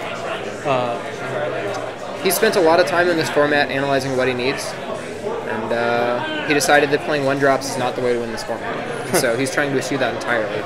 And Jake's reading these cards that he probably hasn't seen in a little while. In the main deck, these cards are not usually there. He's got a Tarmogoyf, which is a pretty good threat. That's probably the card I would take. That's certainly the most relevant one. I could also see taking that Courser. It's going to generate a lot of card advantage. But I think if you have a removal spell, you just take the Goyf, because if he does want to play the Courser, it's going to cost him his whole turn. Yeah, absolutely. And you're definitely not taking the card that doesn't do anything against you, and then the card that, once you take it, is going to be a free spell plus 4 life. Jake has another Deathrite in his hand. I did not see that last time. That's huge for him. He's trying to gain the tempo back that he lost from that turn 1 Green Sun Zenith for Dryad Arbor. And so there's a Gaddock Teeg off the top, but I don't think Gaddock Teeg actually stops anything in Jake's deck besides Batterskull, which you don't really cast that often. Draw for Jake. It looks like it is a Lingering Souls. So this is a matchup where it's going to be a little bit worse than it was in previous matchups. I imagine he's going to play Stoneforge here and probably get a Jite and cheat Jite into play. I could also see him getting Stoneforge Mystic. He can play 2/2 drop threats here. Yeah, I could see him getting Stoneforge Mystic for Jite and play Jite, or Stoneforge Mystic for Skull Clamp and play Skull Clamp. I think he's going to go with the Young Pyromancer, play Stoneforge play, hoping that Greg draws a 1-drop to get misstepped here. Yeah, I think he's on the Skull Clamp plan this. Yeah, I think With Resolve of Lingering Souls, Skull Clamp, plus Young Pyromancer, you have a lot of fodder. You'll just... Okay, you looks could like go he's for gonna Battle use Skull. I feel like Battle Skull's the least powerful of the options. Especially when it looks like, as long as he hits a land, he can play a card that can just trade with Battle Skull, trade with the life. And then we see Greg's new card from Battle for Zendikar. I still don't know the name of that card. If anyone knows the name of this card with Converge, draw... X cards, where X is the Converge, and then you lose X life. Black and 2, it's a rare. I just can't remember the name of it. Read the Bones Clone, I think is the name of it. So this is in Seattle, Washington. We're up in the Pacific Northwest. This is where we hang out. This is where we like to chill, right near the Wizards of the Coast headquarters. Yeah, no Netflix to go with our show. Yeah, that's what we always want. Just Twitch. Twitch flicks and chill. So it looks like this course is going to get in for 2. I imagine Jake is not going to block. I don't think you do a lot of blocking in this format, is really what it comes down to. Usually you don't attack. Painful Truths. Thank you so much, guys. That's the name of that card. That card is the truth, though. The truth. I've seen Greg draw 3 cards more often than I've seen someone cast Treasure Cruise and draw 3 cards. This is in correct. This format. It's a 3-mana Treasure Cruise, and like Treasure Cruise is banned, so this card might be almost as good. Jake's going to draw for the turn. It's a Bolt, and that Abrupt Decay did answer the Young Pyromancer, so Jake's not going to be able to make any tokens that way. But Lingering Souls is still there, and that might be coming out pretty soon. He's got a Batter Skull. He can cheat that into play, and I think that's pretty much all I can do this turn. He's 1 mana short of being able to cast Lingering Souls, so he's probably going to cheat Batter Skull and then Bolt something. Looks like a 3-drop, so there's the Painful Go down to Truth. 15. Tell me the truth. Is that card good? Painful Truth. That's the name of that guy. Nice. And so he has to reveal these cards because he has a Corsair Crucifix in play, and so you get to see what your opponent draws. I would put them right next to the other revealed cards. It looks like that's what he's going to do. And there's a Reclamation Sage on top of Greg's library, and so I imagine that's what he's going to be playing next turn. I think he's going to just use the Chalice. Like, he could play Galactique, Chalice, on...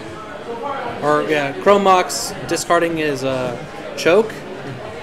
And so I actually like this a lot. So this main deck Choke feels really bad, but when you have a Chrome Mox, you got shitty cards you can pitch to it, like Choke. End step, we're going to see this Batter Skull come down. I'm kind of surprised that Greg did not play... Oh, right, if he fetched, he would not be able to draw the Rex Sage next turn. And so this Batter Skull would just take out of control. Basic 3, he got a Batter Skull with that Stoneforge, actually, the one he just cheated into play.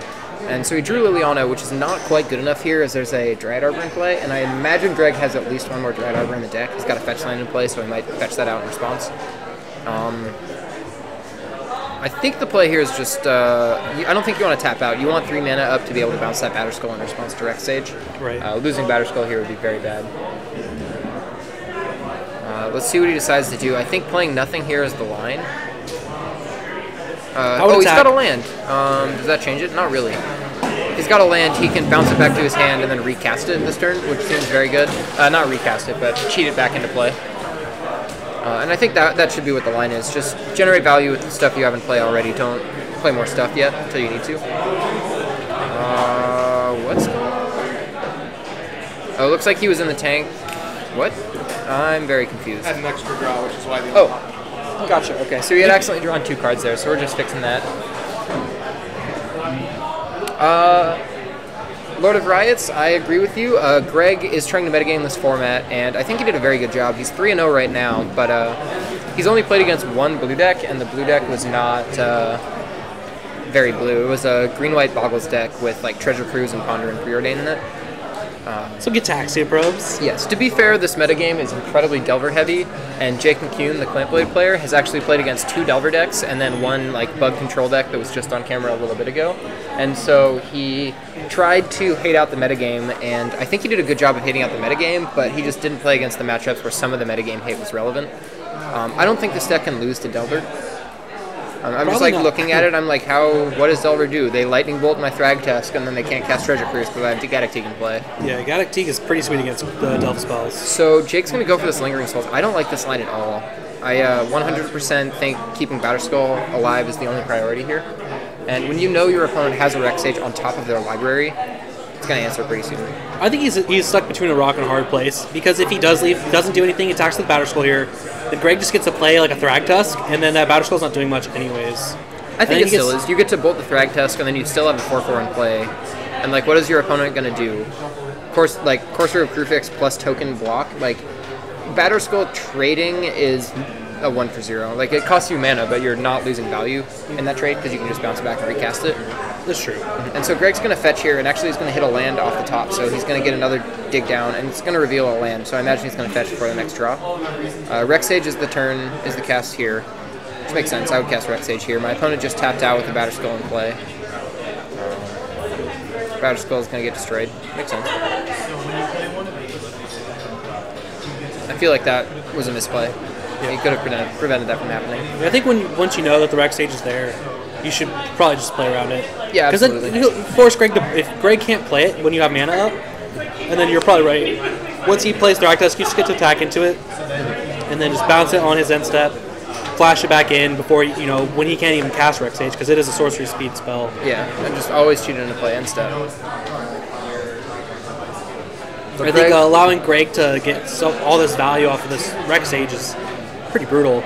And so there's an Abrupt Decay on top of Greg's library, and that's going to do some work this game. If Jake draws a Skull Clamp, or if he draws, a Jite, there's going to be an answer for it. So he really wanted that Batterskull to be active, because Batterskull does not get hit by Abrupt Decay. We're going to see Gaddock Teeg come down here, which makes sense, but I don't think it matters too much. There's no more Batterskull, which I think was the only card that costed more than 5, so... Right. It's just there to be a body. Oh, yeah. There are definitely matchups it's good against. We see a Bob, Bolt, and a Mental Misstep in our Jake's hand. Yeah, the classic pair. Bob and Bolt. He's really playing Mardu, Bob, Bolt, so... It's important we get these deck names right. There's Mental Misstep backup, but Greg's deck doesn't really have a lot of 1-drops. It's pretty much just Deathrite Shaman. So I imagine these tokens are going to get in here, but I don't know if these tokens might be very good against the blue decks that don't have a lot of answers, but when your opponent plays a Thragtusk, attacking with 4 1/1s doesn't really seem that strong a way to win. I don't think there's any Dark Depths decks on camera, but I know that there are some running around. There's some like Abzan decks, some green, white, black, Knight of the Reliquary mid-range grind decks out there, and some of them have Dark Depths in them. So Lord of Riots, well, that is a good point that Gaddock Teeg does stop you from casting Batterskull. Jake has a Stoneforge Mystic in play and would just be able to cheat it into play, which does not count as cast, so you're allowed to do Stoneforge, put Batterskull into play with a Gaddock Teeg in play. So I like just getting in there with everyone. Yeah, I think this line's correct.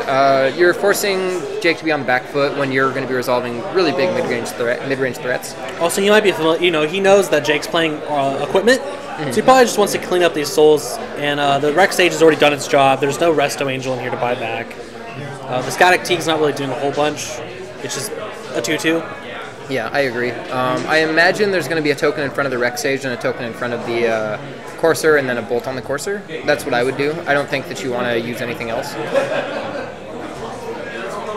We'll have to see what he does. It looks like he's got the Stoneforge Mystic, and it looks like he's going to line that up somewhere, which I guess that's okay. It's not doing anything right now, but it could end step flash something in.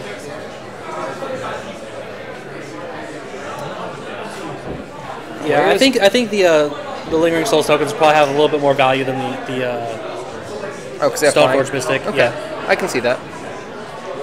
I don't think there's any Hypergenesis at this event. He's gonna take it. He's going to take it all, so it's all going to the face. There's no Hypergenesis at this event, but there's usually about 2 or 3 people at the Mox Boarding House. There's an Obstinate Baloth and Greg's Hand. That's what the middle card is. 4/4, gain 4. We're going to see an Abrupt Decay on this Bob.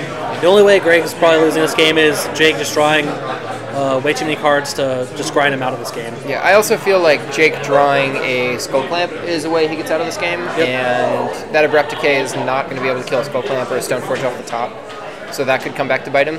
But I still feel like Jake would be in solid lead of this game if he just had protected his Batterskull instead of doing anything else. And so he does have a path for that Thragtusk, but Thragtusk is...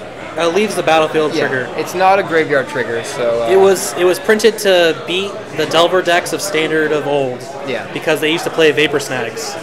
And Snap Vapor Snag used to be pretty solid tempo plays, especially when you're getting beat down with 3/2 flyers and 2/2s Hexproof with the 4/4 attached to it. Yeah, and what's that, the equipment? Runechanter's Pike? Runechanter's Pike. Yeah, you could get a lot of damage in very early, and so they wanted to have a mid-range threat to help defend against that. So Lingering Souls is also printed in like that same block, which was also pretty good against...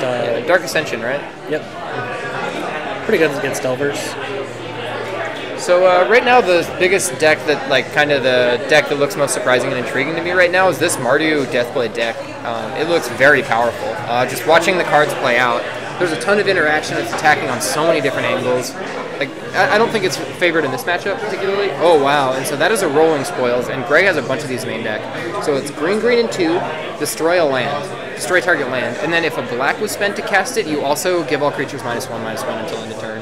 And so this is just going to wreck Jake's board. Is it just creatures your opponents control? No, it's all creatures. So that's why he's getting in with the Rexage and the land here. We're going to see a path on this Thragtusk. Oh, I like this a lot, actually. If your opponent searches, they're going to not get that Rolling Spoils. And now that Dryad Arbor gets to be blocked for free. However, Jake is getting kind of low on life, so he needs to think about what he wants to do here. He can trade with the Rexage and then bolt the Gaddock potentially. And suddenly Beast Token. Yeah, suddenly there's an ambush Beast Token.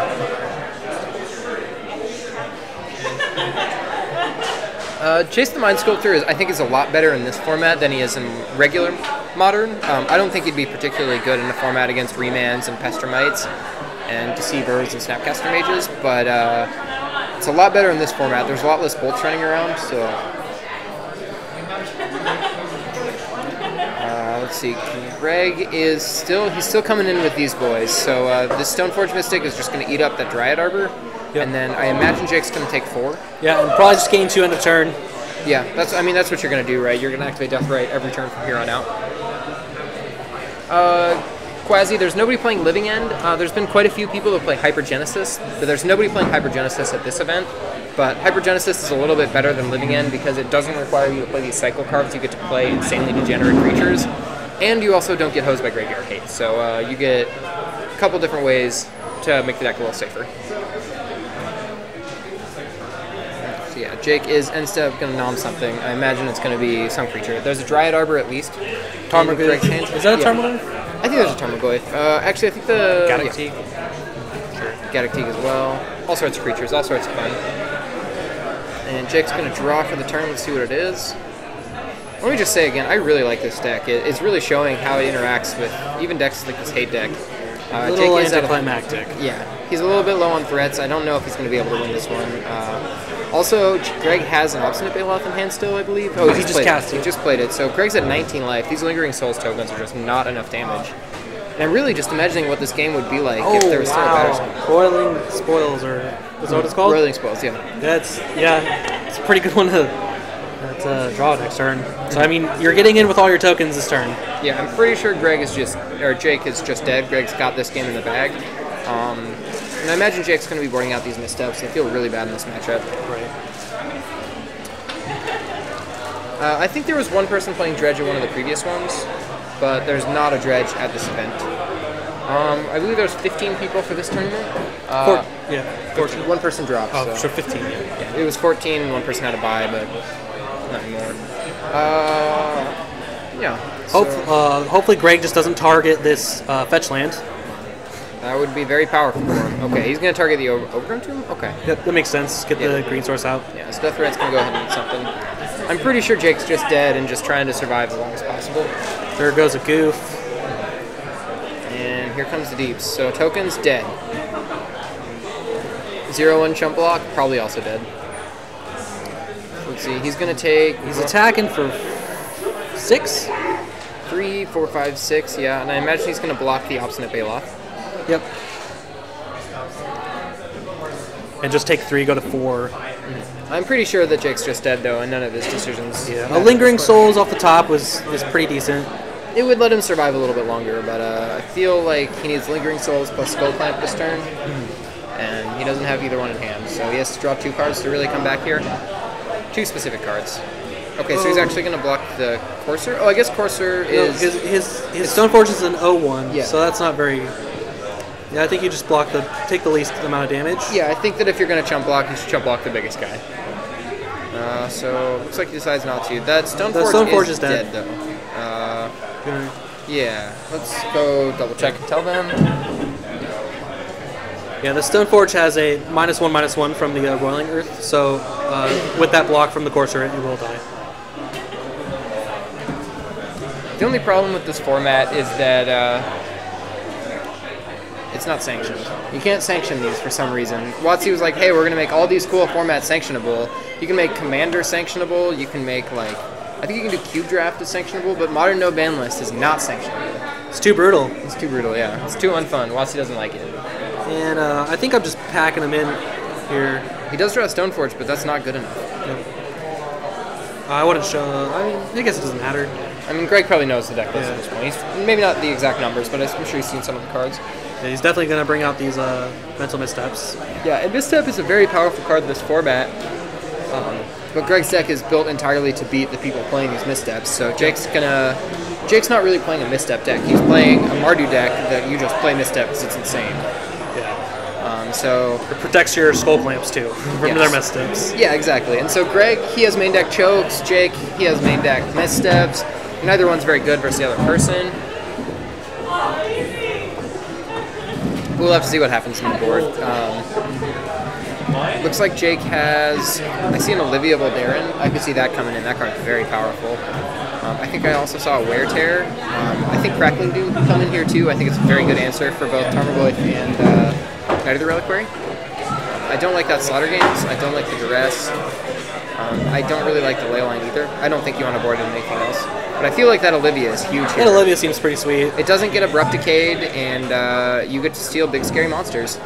Yeah, I'd bring in all the paths I have. I'd bring in the Olivia, 100%. Just steal their Thragtusk. Yeah, that seems real dumb. You will control the trigger once it dies, Yeah, so you'll still get the 3/3. And I would just board out all my 1-drops besides Skull Clamp.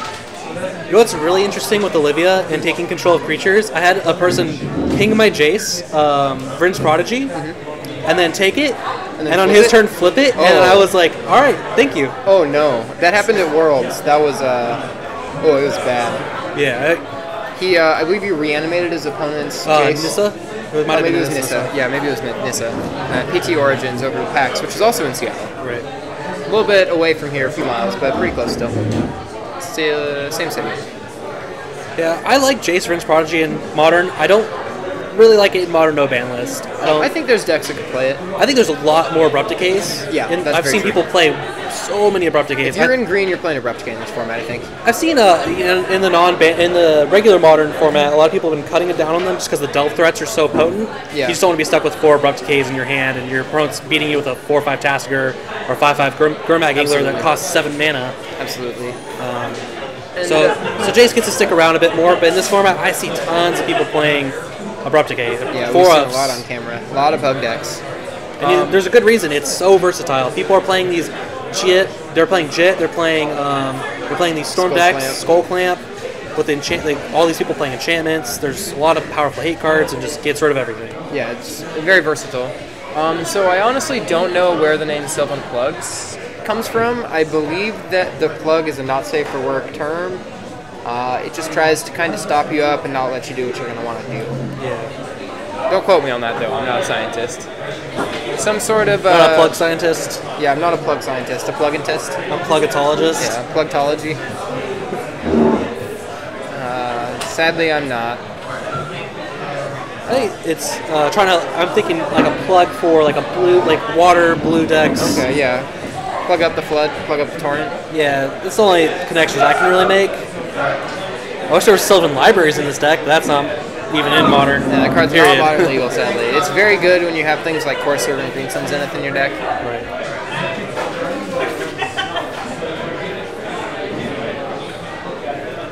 Does his shirt say Team Tusk? It does. That is foreshadowing for what he's playing. Yeah. I believe Greg is originally from Georgia. He moved up here a few years ago for work at Amazon, I believe. And while he was in Georgia, he played with a team of people, and they were all called Team Tusk. I believe the backside of his shirt says Ponder ? I think that's like what his nickname was. I thought his nickname was Hot Carl, which I don't know what that is. I think that's also a not safe for work term, but not 100% sure. Didn't hear it here. Didn't hear it here, folks. That was hard to say. Too many hears. So these guys are No set links back. to Urban Dictionary, please. Yeah. I think we're good. Yep. So looking at these hands, looks like Jake's got some mana. Looks like he's got gold card. That's pretty much all I can tell. No Thoughtseize on turn 1. No like- Deathright Shaman either. Looks like Stoneforge, Liliana, Crackling Doom, Lingering Souls are the spells in Jake's hand, which are very powerful spells. We're probably going to see a Stoneforge on turn 2. Whereas Greg, it looks like all I really see is a Rex Sage. Let's see what he decides to do here. I imagine he's going to play a land for the turn. That's usually how you start out your turn 1 is land. He's going to go ahead and fetch. I imagine if he's going to tutor for something here, he's going to shortcut. I really like Jake's tattoo, which just says, do anything. Looks like Greg's going to fetch, and he's still thinking about what he wants to do on turn 1. Looks like he's going to go Chrome Mox, pitch an Obstinate Baloth, and Chalice of the Void on 1. Okay, so that's pretty good. Jake, however, does not even 1-drops in this hand, so that won't actually affect him very much. But if he draws a Path to Exile or Thoughtseize soon. I don't know if I would keep Chalice in this matchup. The last game we didn't see too many 1-drops. There's Path to Exile, Thoughtseize, probably Inquisition, Volts and Bolt. Yeah, we saw I guess those. he saw enough things. There were enough cards that do gets countered by that I think you leave it in there. This format, I think, is very close to being balanced. Honestly, there's a lot of meaningful decisions, which I like a lot more. So even if the format is a little bit skewed towards specific archetypes, being more comfortable in your deck, even if it's slightly less powerful, can actually matter more. And I like that in formats. I like formats that are incredibly skill testing. So Jake's going to draw. It's a Dark Confidant, so that's going to generate some card advantage because I don't think Greg has an Abrupt in hand. But we'll have to see what he decides to do. There's a Cavern of Souls in Jake's hand, so I imagine that's going to be on human. I definitely got some humans in that deck. Yeah. Unfortunately, Stoneforge Mystic is not one of them. Yeah, that is a core. Do you know what its other type is? Core Cleric? I don't actually know. Core Artificer, maybe. That sounds about right. I think that's what it is. And yeah, basic 3, you're right. This format is probably, once it gets solved by a bunch of pros, it would probably be less fun, but now there's a bunch of bad players who just like F&M level, maybe PPTQ grinders, playing. This format has a ton of meaningful options, and like deck selection is really cool, all sorts of things. So there we have the Taintful Truths. It is an Artificer. Oh man, I'm good. Core Artificer is Stoneforge Mystic. How about Painful Truths? What's the creature type on that guy? Painful Truths? Going to 11. I'm just gonna bolt myself after bolting myself on turn 1. Yeah, so what's one of the other cool things about this format is that like mana base fetching matters a lot, and you take a lot of damage from your mana base when you fetch correctly sometimes. And we've seen Greg's playing these new lands from Battle from Zendikar, the Tango battle lands. Yeah, he doesn't have one right now. It wouldn't come into play on taps. Right. I think he's it's because he's playing a lot of these really painful cards. Yeah, absolutely. But he's got a lot of life gain. He's got main deck Obstinate Baloth, he's got Thragtusk, Yeah, he's got multiples. Deathrite. Yeah. So he definitely has ways to come back. And I think that it's a deck that once it stabilizes, it's pretty hard to lose. Just the board pressure you generate is so hard to deal with.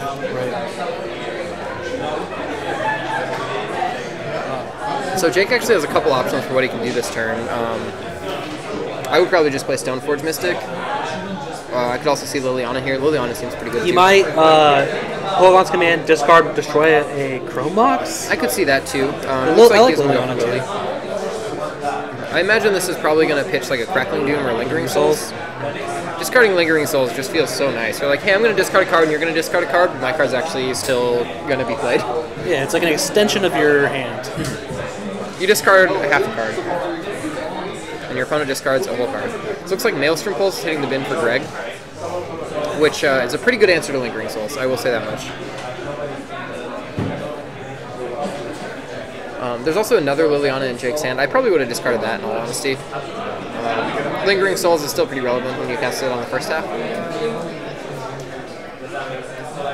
Greg's in the tank here. He's got an Abrupt Decay, so maybe saving that Lily is actually pretty smart. Double Abrupt Decay. Oh wow. Okay, so Greg actually might just try and kill kill Bob and Lily here. If he has the mana. I think he needs another Black Source.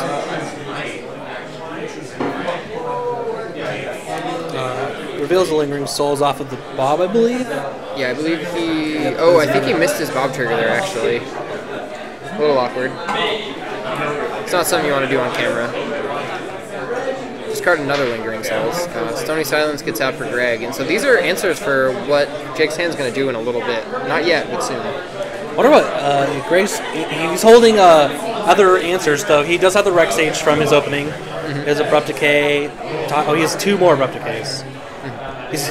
He's got Abrupt Decay Rich, and he's got a Courser Prefix. So we're going to see an end-step Abrupt Decay. I don't know why Jake didn't play anything this turn. I feel like that might be a mistake.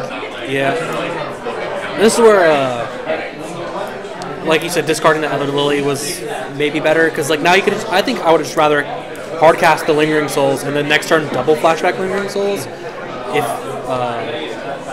I have nothing else to do, or at least cast like a Stoneforge Mystic. There's a lot of things you could be doing. So this is kind of interesting. So this is in response to the Abrupt Decay. It looks like we're gonna. If I'm Jake, I'm more concerned about Greg being choked on mana. Yeah. And I don't have any 1-drops in my hand. Yeah, so Greg just missed a land drop here. So it looks like he's going to shock.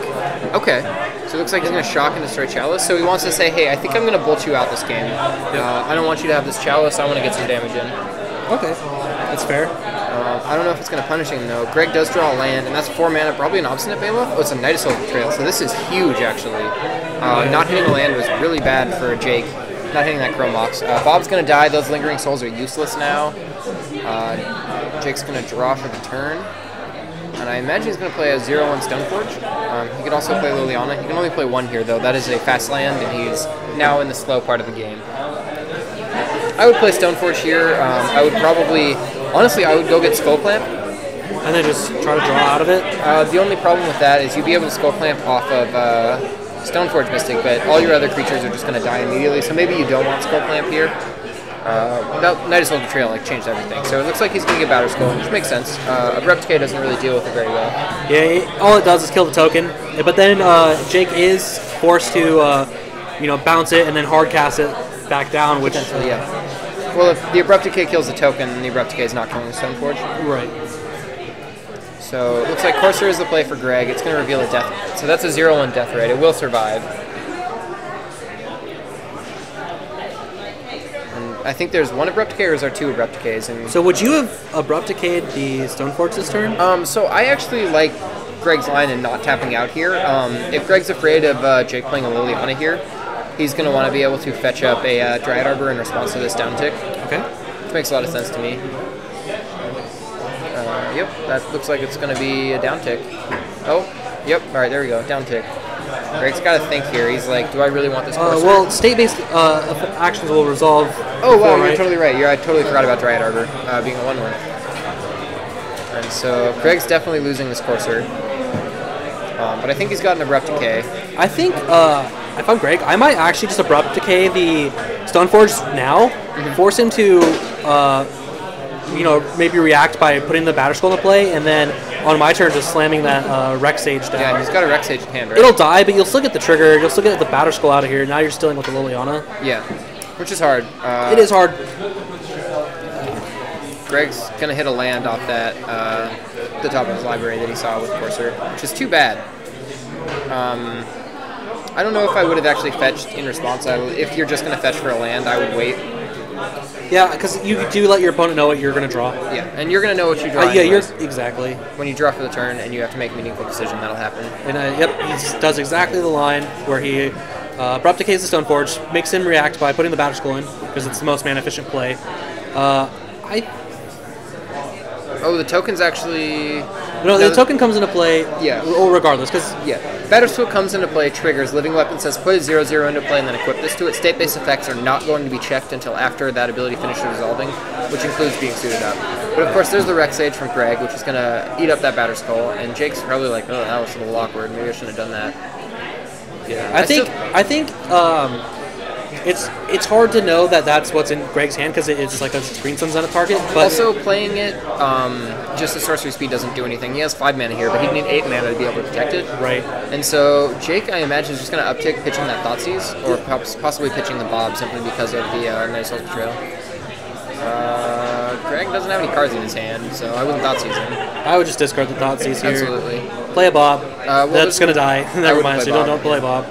I imagine Bob's probably fodder for next turn. Yeah. Really? I discard the Thoughtseize there. I don't think Thoughtseize is ever going to be relevant at this point in the game, unless he draws the Painful Truths and draws another 3 cards and goes to 2. That's about it, though. Yeah. So I like that Kolaghan's command that shocked. I think that going upstairs was a pretty intelligent line there. But I feel like saving it when the other mode could also be relevant was probably intelligent. I don't think going up to Chalice mattered very much. If he'd saved it until now, he'd be able to get back a Stoneforge and then play a Stoneforge, and that's potentially unanswered. It is a 0/1, so he wouldn't be able to get the first counters on GT, but if he plays another threat that survives, he'd be in really good shape. This Knight of Souls Betrayal is putting in a ton of work. Yeah, it's really... I think really Jake would have definitely taken over this game if he had. Oh, there's the Battle Land. Yep, Tango. Oh, and there's a GT as the draw. So I imagine Jake's just going to play GT, uptick Lily, pitch Thoughtseize, and eventually he'll just be able to ult Lily and be like, I'm going to make your piles Knight of Souls Betrayal and everything else. So that would be one way to get back in this game. I don't really think he's got another answer to Knight of Souls Betrayal in deck. I don't think there's a disenchant or anything like that. For Thragtusk is a very good line. Oh, wow, that's real bad for Jake. Jake's not happy about this one. Thragtusk is incredibly powerful in his board state. It's also very Liliana proof.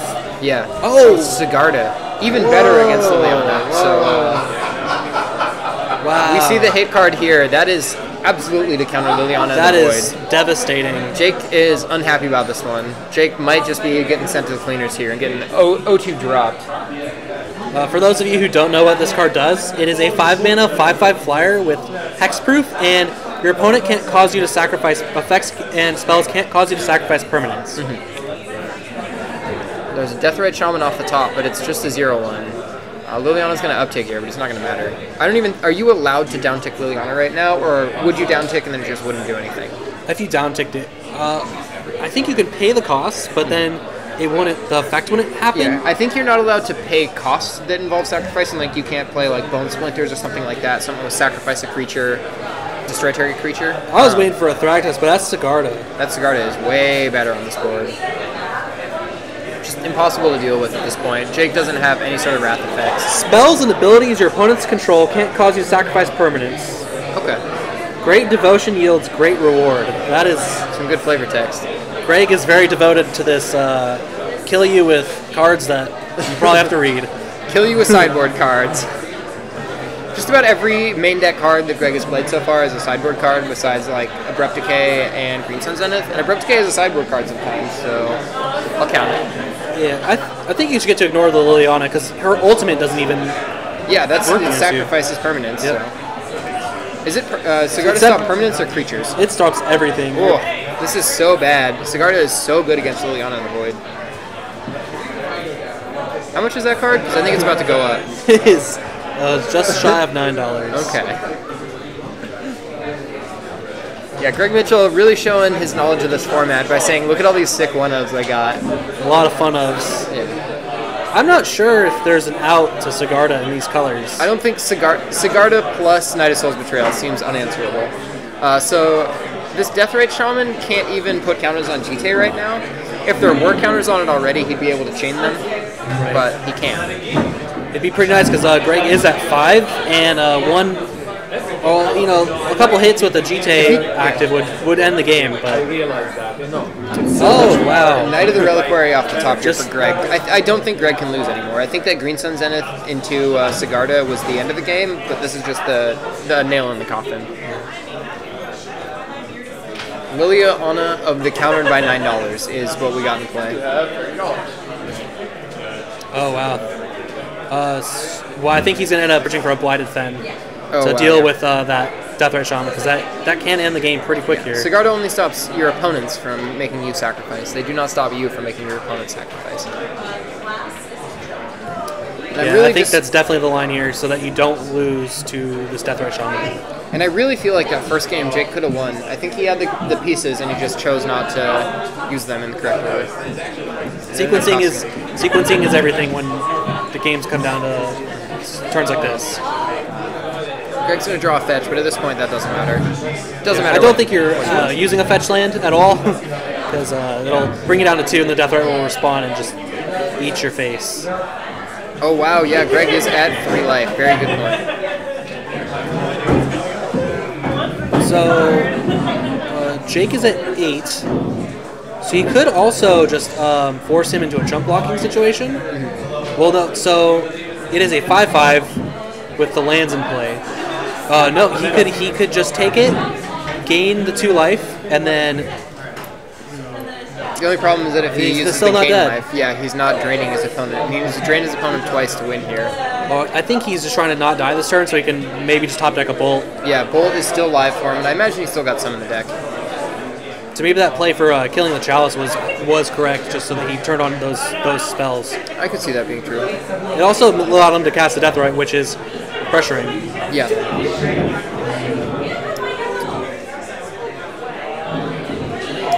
So it looks like, yeah, he's going to go ahead and block that Knight of the Reliquary.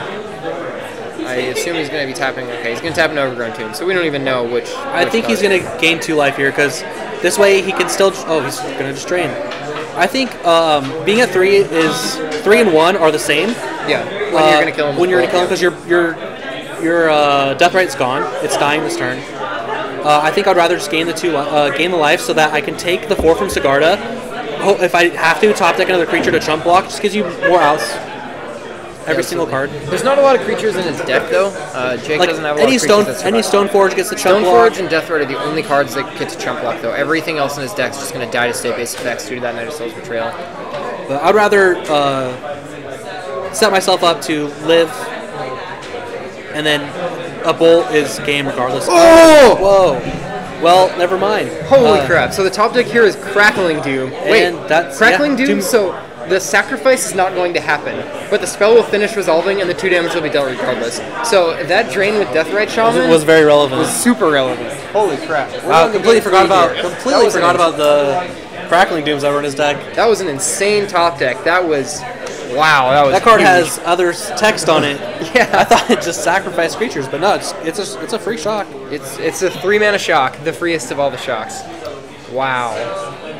So people are asking what the most powerful things are happening, and sometimes they're just the cards that you can already play with. Is it playing a Crackling Doom when your opponent has a Sigarda in play?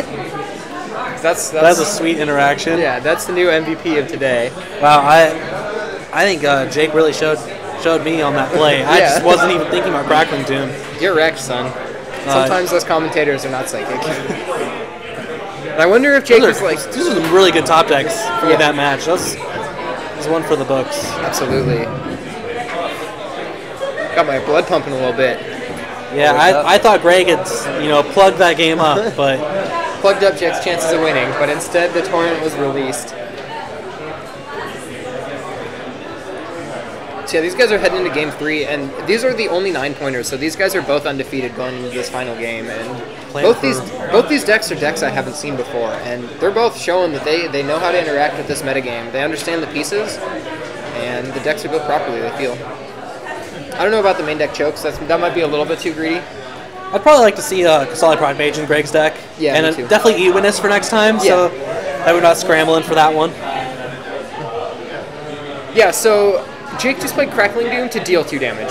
There was a Sigarda in play, but you're still allowed to play Crackling Doom. It'll still shock. Yeah. You can even Crackling Doom if your opponent has no creatures in play. It doesn't need anything. It just eats an opponent's face to hit. Yeah, it targets an opponent and then they sack. So we got a Death Right on turn 1 for Jake here. That's huge. Greg also didn't play a Chalice on turn 1, and getting that Death Right in underneath Chalice is a really big deal.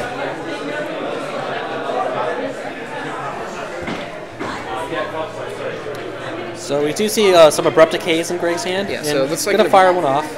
I like this line a lot. You got to get rid of Death Right when you can.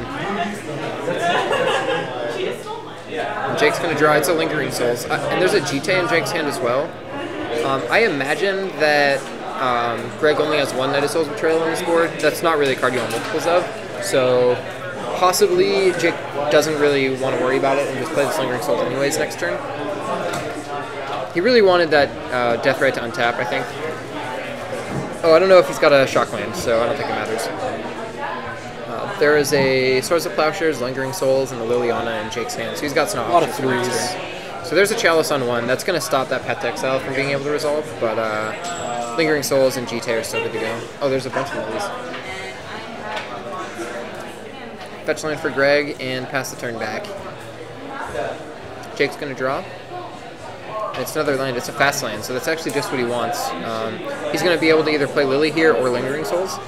I actually really like playing Lingering Souls here because if he draws a land next turn, he can play Jite and suit up and attack. Looks like he's going to go for Lily. Yeah, he's probably just going to... He wants to get the value out of it, out of the Lingering Souls discard. Or Path. He could just discard his one mana card as well. He's going to pitch Path. That makes sense. Greg's going to discard a basic land, so if there was a Deathrite, now I would have something to feast on. I really like that his deck, like Liliana just lets you do so much, and this is like one of the things. This card's dead now. I get to just pitch it, and then you have to pitch cards that you probably wanted to keep. Yeah, absolutely. You burn threats out of your opponent's hand, and basically get free value off that Chalice of the Void. Looks like Greg has a Courser in hand. I imagine he's going to play that. Looks like that's what he drew. Actually, he's going to play an Abrupt Decay, I think. Or a Tarmogoyf, maybe? Tarmogoyf? Get goofy. Yeah. Get I'd attack Lily with the Dryad Arbor as well. With Dryad Arbor, get the Lily to 1, or to 3, and then if it wants to down tick, sack the Dryad Arbor, and then not have to worry about it for a bit. So I think, but you know, Jake does have cards like Crackling Doom, so he could just fire off one of those too, and down tick if he wanted to. Get you off of a thing that's going to attack my Lily, plus a thing that makes my future Lilies worse. So there's another Lingering Souls for Jake. I think you really want to be playing these Lingering Souls. You want to put some pressure on the board. And, you can play Lingering Souls here, down tick Lily, make him sack the Dryad Arbor, and then chump block the Tarmogoyf. Jake really wants to draw land number 4, I think.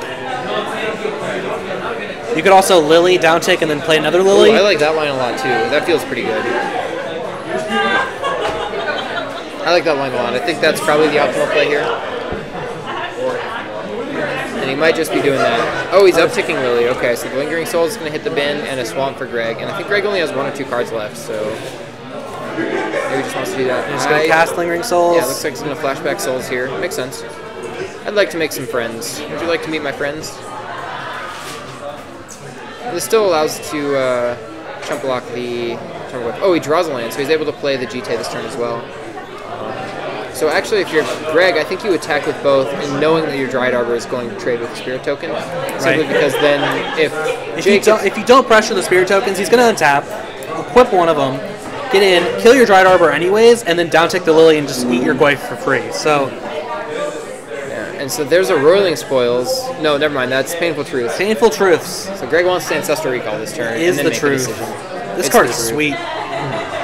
It's, you know what? We don't have 3-mana draw 3s in almost any format. I think Thirst for Knowledge is pretty much the only one that does that, and this card is a lot better than Thirst for Knowledge. I think a lot of people shook that card off because they're like, you know, this isn't better than Read the Bones. But sometimes when you're playing Modern, like, your card quality is so high, you just want to draw as many of those cards as you want. Yeah, there's also not a lot of card advantage cards in Modern. There's some 2-for-1s here and there, but that's about it. That's why Liliana the Veil is like a $90 card, is because she is a 2-for-1 in most senses of the word. She's almost guaranteed to be a 2-for-1. There's a Rick and Morty reference in chat. That always makes me happy. What is it? Trying to get Swifty. Swifty? Get Swifty in here, yeah. Because I'm Mr. Bulldog. Are you guys trying to squanch up the chat room? Yeah. Gotta squanch up this chat. I squanched this chat. Contextual. So it looks like we got a Jite squanching out this Spirit Token, which I imagine is going to get in, eat a Dryad Arbor. If Jake drew a land, he can also play he can attack, shoot the Dryad Arbor, and then down tick Lily on that Tarmogoyf. And I don't know if he's in any shape to lose the game from there on out. Yeah, I think he has to have a 3rd land here. Does he have the 3rd land? I don't think so. He's just going to play a Bob. So the card that was just played is Painful Truth. It's black and 2 for a Converge. Draw X cards, lose X life, where X is a Converge, so it's pretty good. I don't like not immediately killing that Dryad Arbor. I feel like you should. Yeah, don't let him get the mana off of it. Because now, like, if I'm Greg, I'm pretty happy that I just have an extra mana to work with. Yeah, jamming a 5-drop here right now. Or, you know, did he just play that fetch land? Because if he played it for the turn. Okay. And Tarmogoyf's huge is the answer. I believe it's a 5/6, maybe a 6/7. Yeah, there's a creature in there. I think it's 5/6. That Jit is very powerful. Yeah, and he's, you know, you see Greg tapping the Dryad Arbor because he knows that it's good as dead. We got all sorts of Rick and Morty comments in the in the chat. That's what I like to see. So he didn't play a land for the turn yet, so he does get to play one. Makes sense. Chalice. It's a 3-ball. Not really what you're looking for this turn. I think a lot of Jake's threats are already at 3, and because you're locking him out of the ones, I don't know if Chalice is that powerful. If Jake draws a land here, though, he's going to play a 2-drop and a 3-drop, I believe. It's definitely going to be using 5 mana's worth a turn. So it looks like that Tarmogoyf's going upstairs, which makes sense. I think you just take it. I think a Soul's Token is a lot more important than life. And Greg's going to double tap fetch here.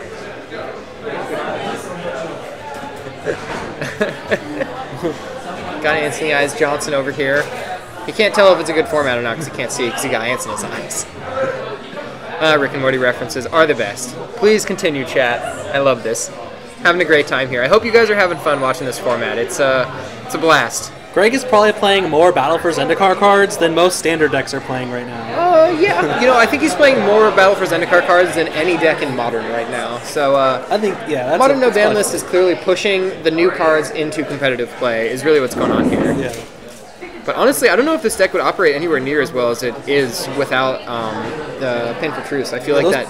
It's every time he's cast it, I'm like, yep, that's a very powerful effect you're doing right now. Yep, you're drawing 3 cards. I thought you guys were even, but not anymore. Probably be interested in just leaving the Scoos up for the turn. Oh, yeah. You're going to eat something. There's Lingering Souls. Yeah, and if he wants to shoot your Dryad Arbor, or if he wants to shoot your Scoos, you can just respond. Yeah. So definitely wait. I think you wait for him to make the first move. Yeah, absolutely. So it's that just shows that Greg knows how to manage board states with a GTA on the opposing side of the field. The problem is that GTA is going to get 4 counters, and then Jake can make the first move pretty comfortably. Right. And so Jake revealed a Thoughtseize, which is dead, but he does have a Liliana in his hand. I think he was hoping to draw a land there. That would let him play the Liliana and then potentially re-equip GTA. Yeah. Don't cast that Thoughtseize. There's a Chalice. Chalice of the Nope. Oh, no! No!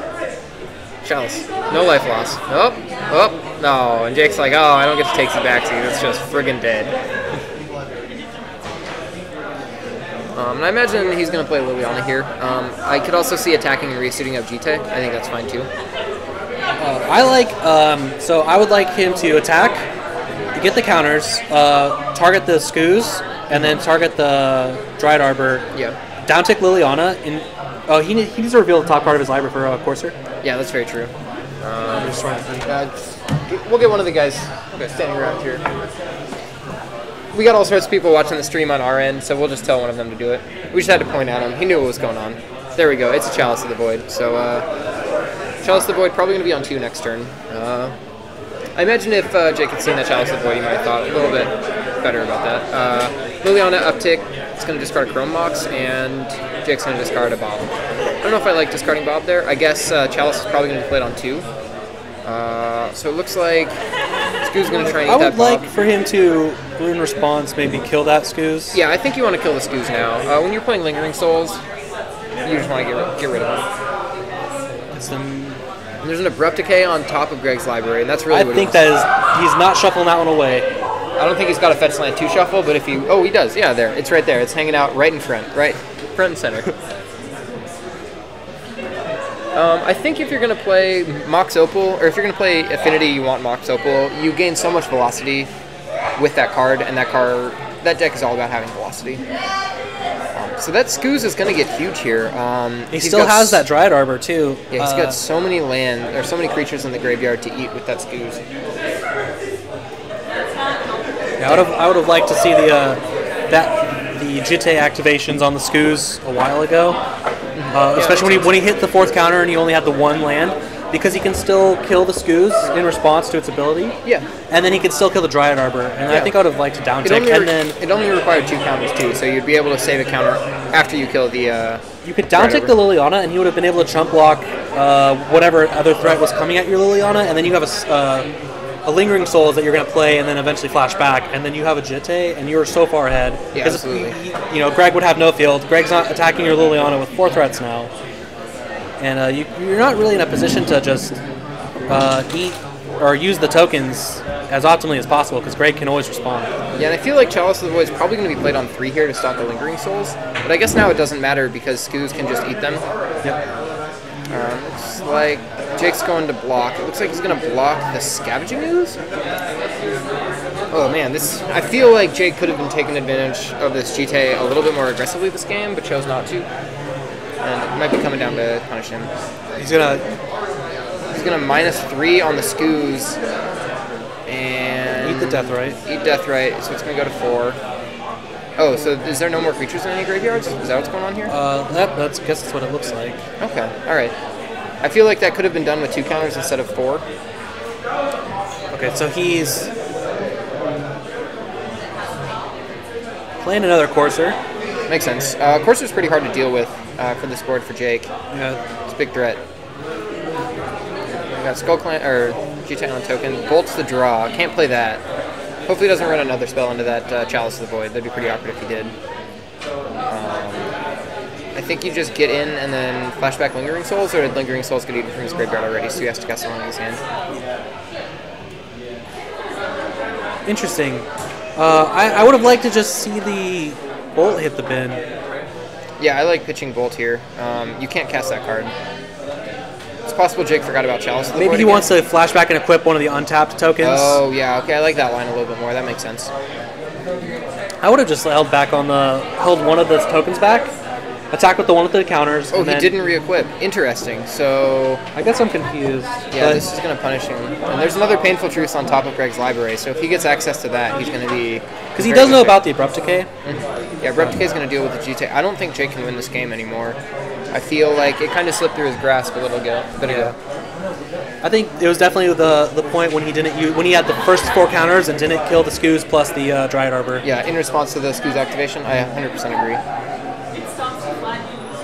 So we're going to see Abrupt Decay killing this Jitte. Jitte is probably going to remove some counters. Yeah, I'm thinking it's probably going to go 1 on Dryad Arbor to gain 2 life. So it looks like they're in turns, but we're just going to have them play it out, because this isn't sanctioned, so we don't have to live by WotC's rules. We're rebels over here. Modern rebels, no ban list. There we go. That's what we're playing. Whoops. That was close. Almost Rules are knocked for the table. fools. Yeah, 2 rules for schools. 3 rules, 5 me. But I don't think this game... I think this game will end even if we don't go to turns. Like, even if we were in turns, I think Greg can win this game in the next couple of turns.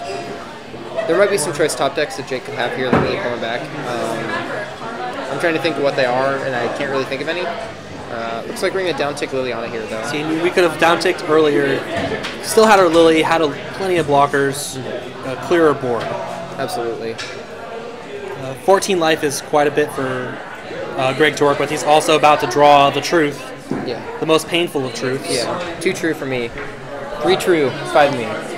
So that card also has synergy with taxing effects, like you have Thalia, because then it actually costs more mana, so you can cast even more colors into it.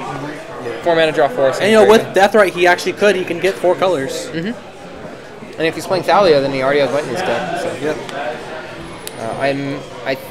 Can you just race here? How big is the Goyf? It's got to be a 5/6, right? 6/7 actually, because there's a Jitte. Yeah, Jitte and Liliana. So that's 6, 7, 8, 9, 10. So Greg can potentially attack for 10 here. Jake can attack with 4 this turn, and then 3 next turn, and then die. Okay, I don't think Jake can win this game. Yeah, it's also hard to erase the Courser life gain, I feel which like if, every fetch land he gets is going to net him 3 life. yeah, because there's 2 courses in play. Yeah, I don't think Jake can come back here. It's too bad, really, because this deck is very powerful. I think that there were a couple misplays he made that kind of punished him. But I think the deck building is very nice. This is an archetype I've never seen before in this format, and it's really showing its prowess. Too bad there's no creatures with prowess, like something like Mentor. So then that joke would make even more sense. So it looks like he's only going to attack for 3 this turn. I imagine he's going to chump block that Tarmogoyf. And we got a Pulse on top. That's probably just going to get drawn here.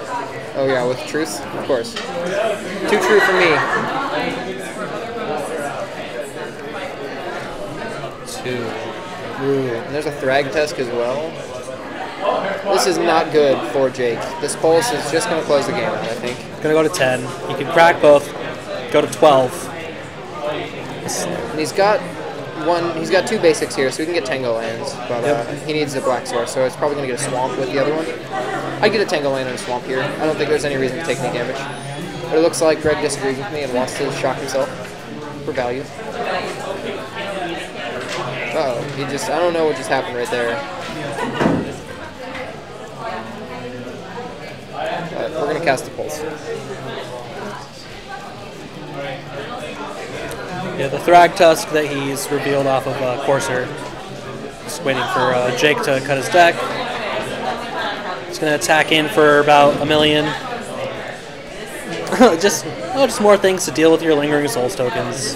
Yeah, and Greg post-board looks like he's got a lot of answers for Lingering Souls, which a lot of decks aren't having in this format, and Greg clearly metagamed properly. He knew that people would be playing that card.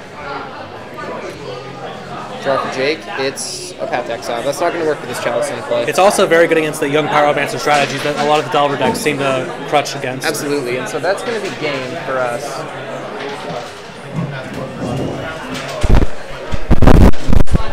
Alright, and so that was Modern No Ban List. So that was 4 rounds of Modern No Ban List. I had a blast watching this. I had a blast commentating this. How'd you feel about it? It was awesome. Not as many blue cards as I thought there would be, but it didn't matter. People were playing way cooler things than I would have came up with. Yeah, absolutely. And viewers, I hope you guys like this format.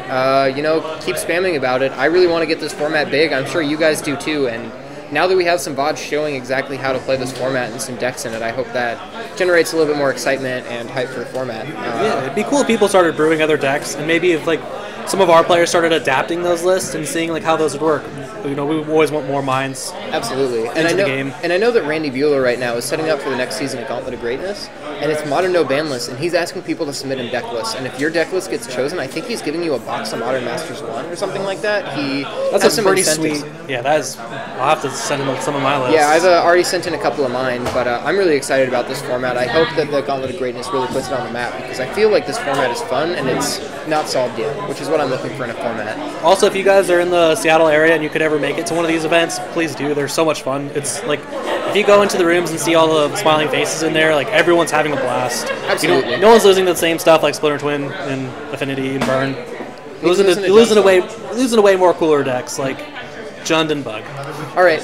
So that was our broadcast for today, guys. We're going to have Modern on Monday starting at 6:30 p.m. Pacific time, so same time as this broadcast.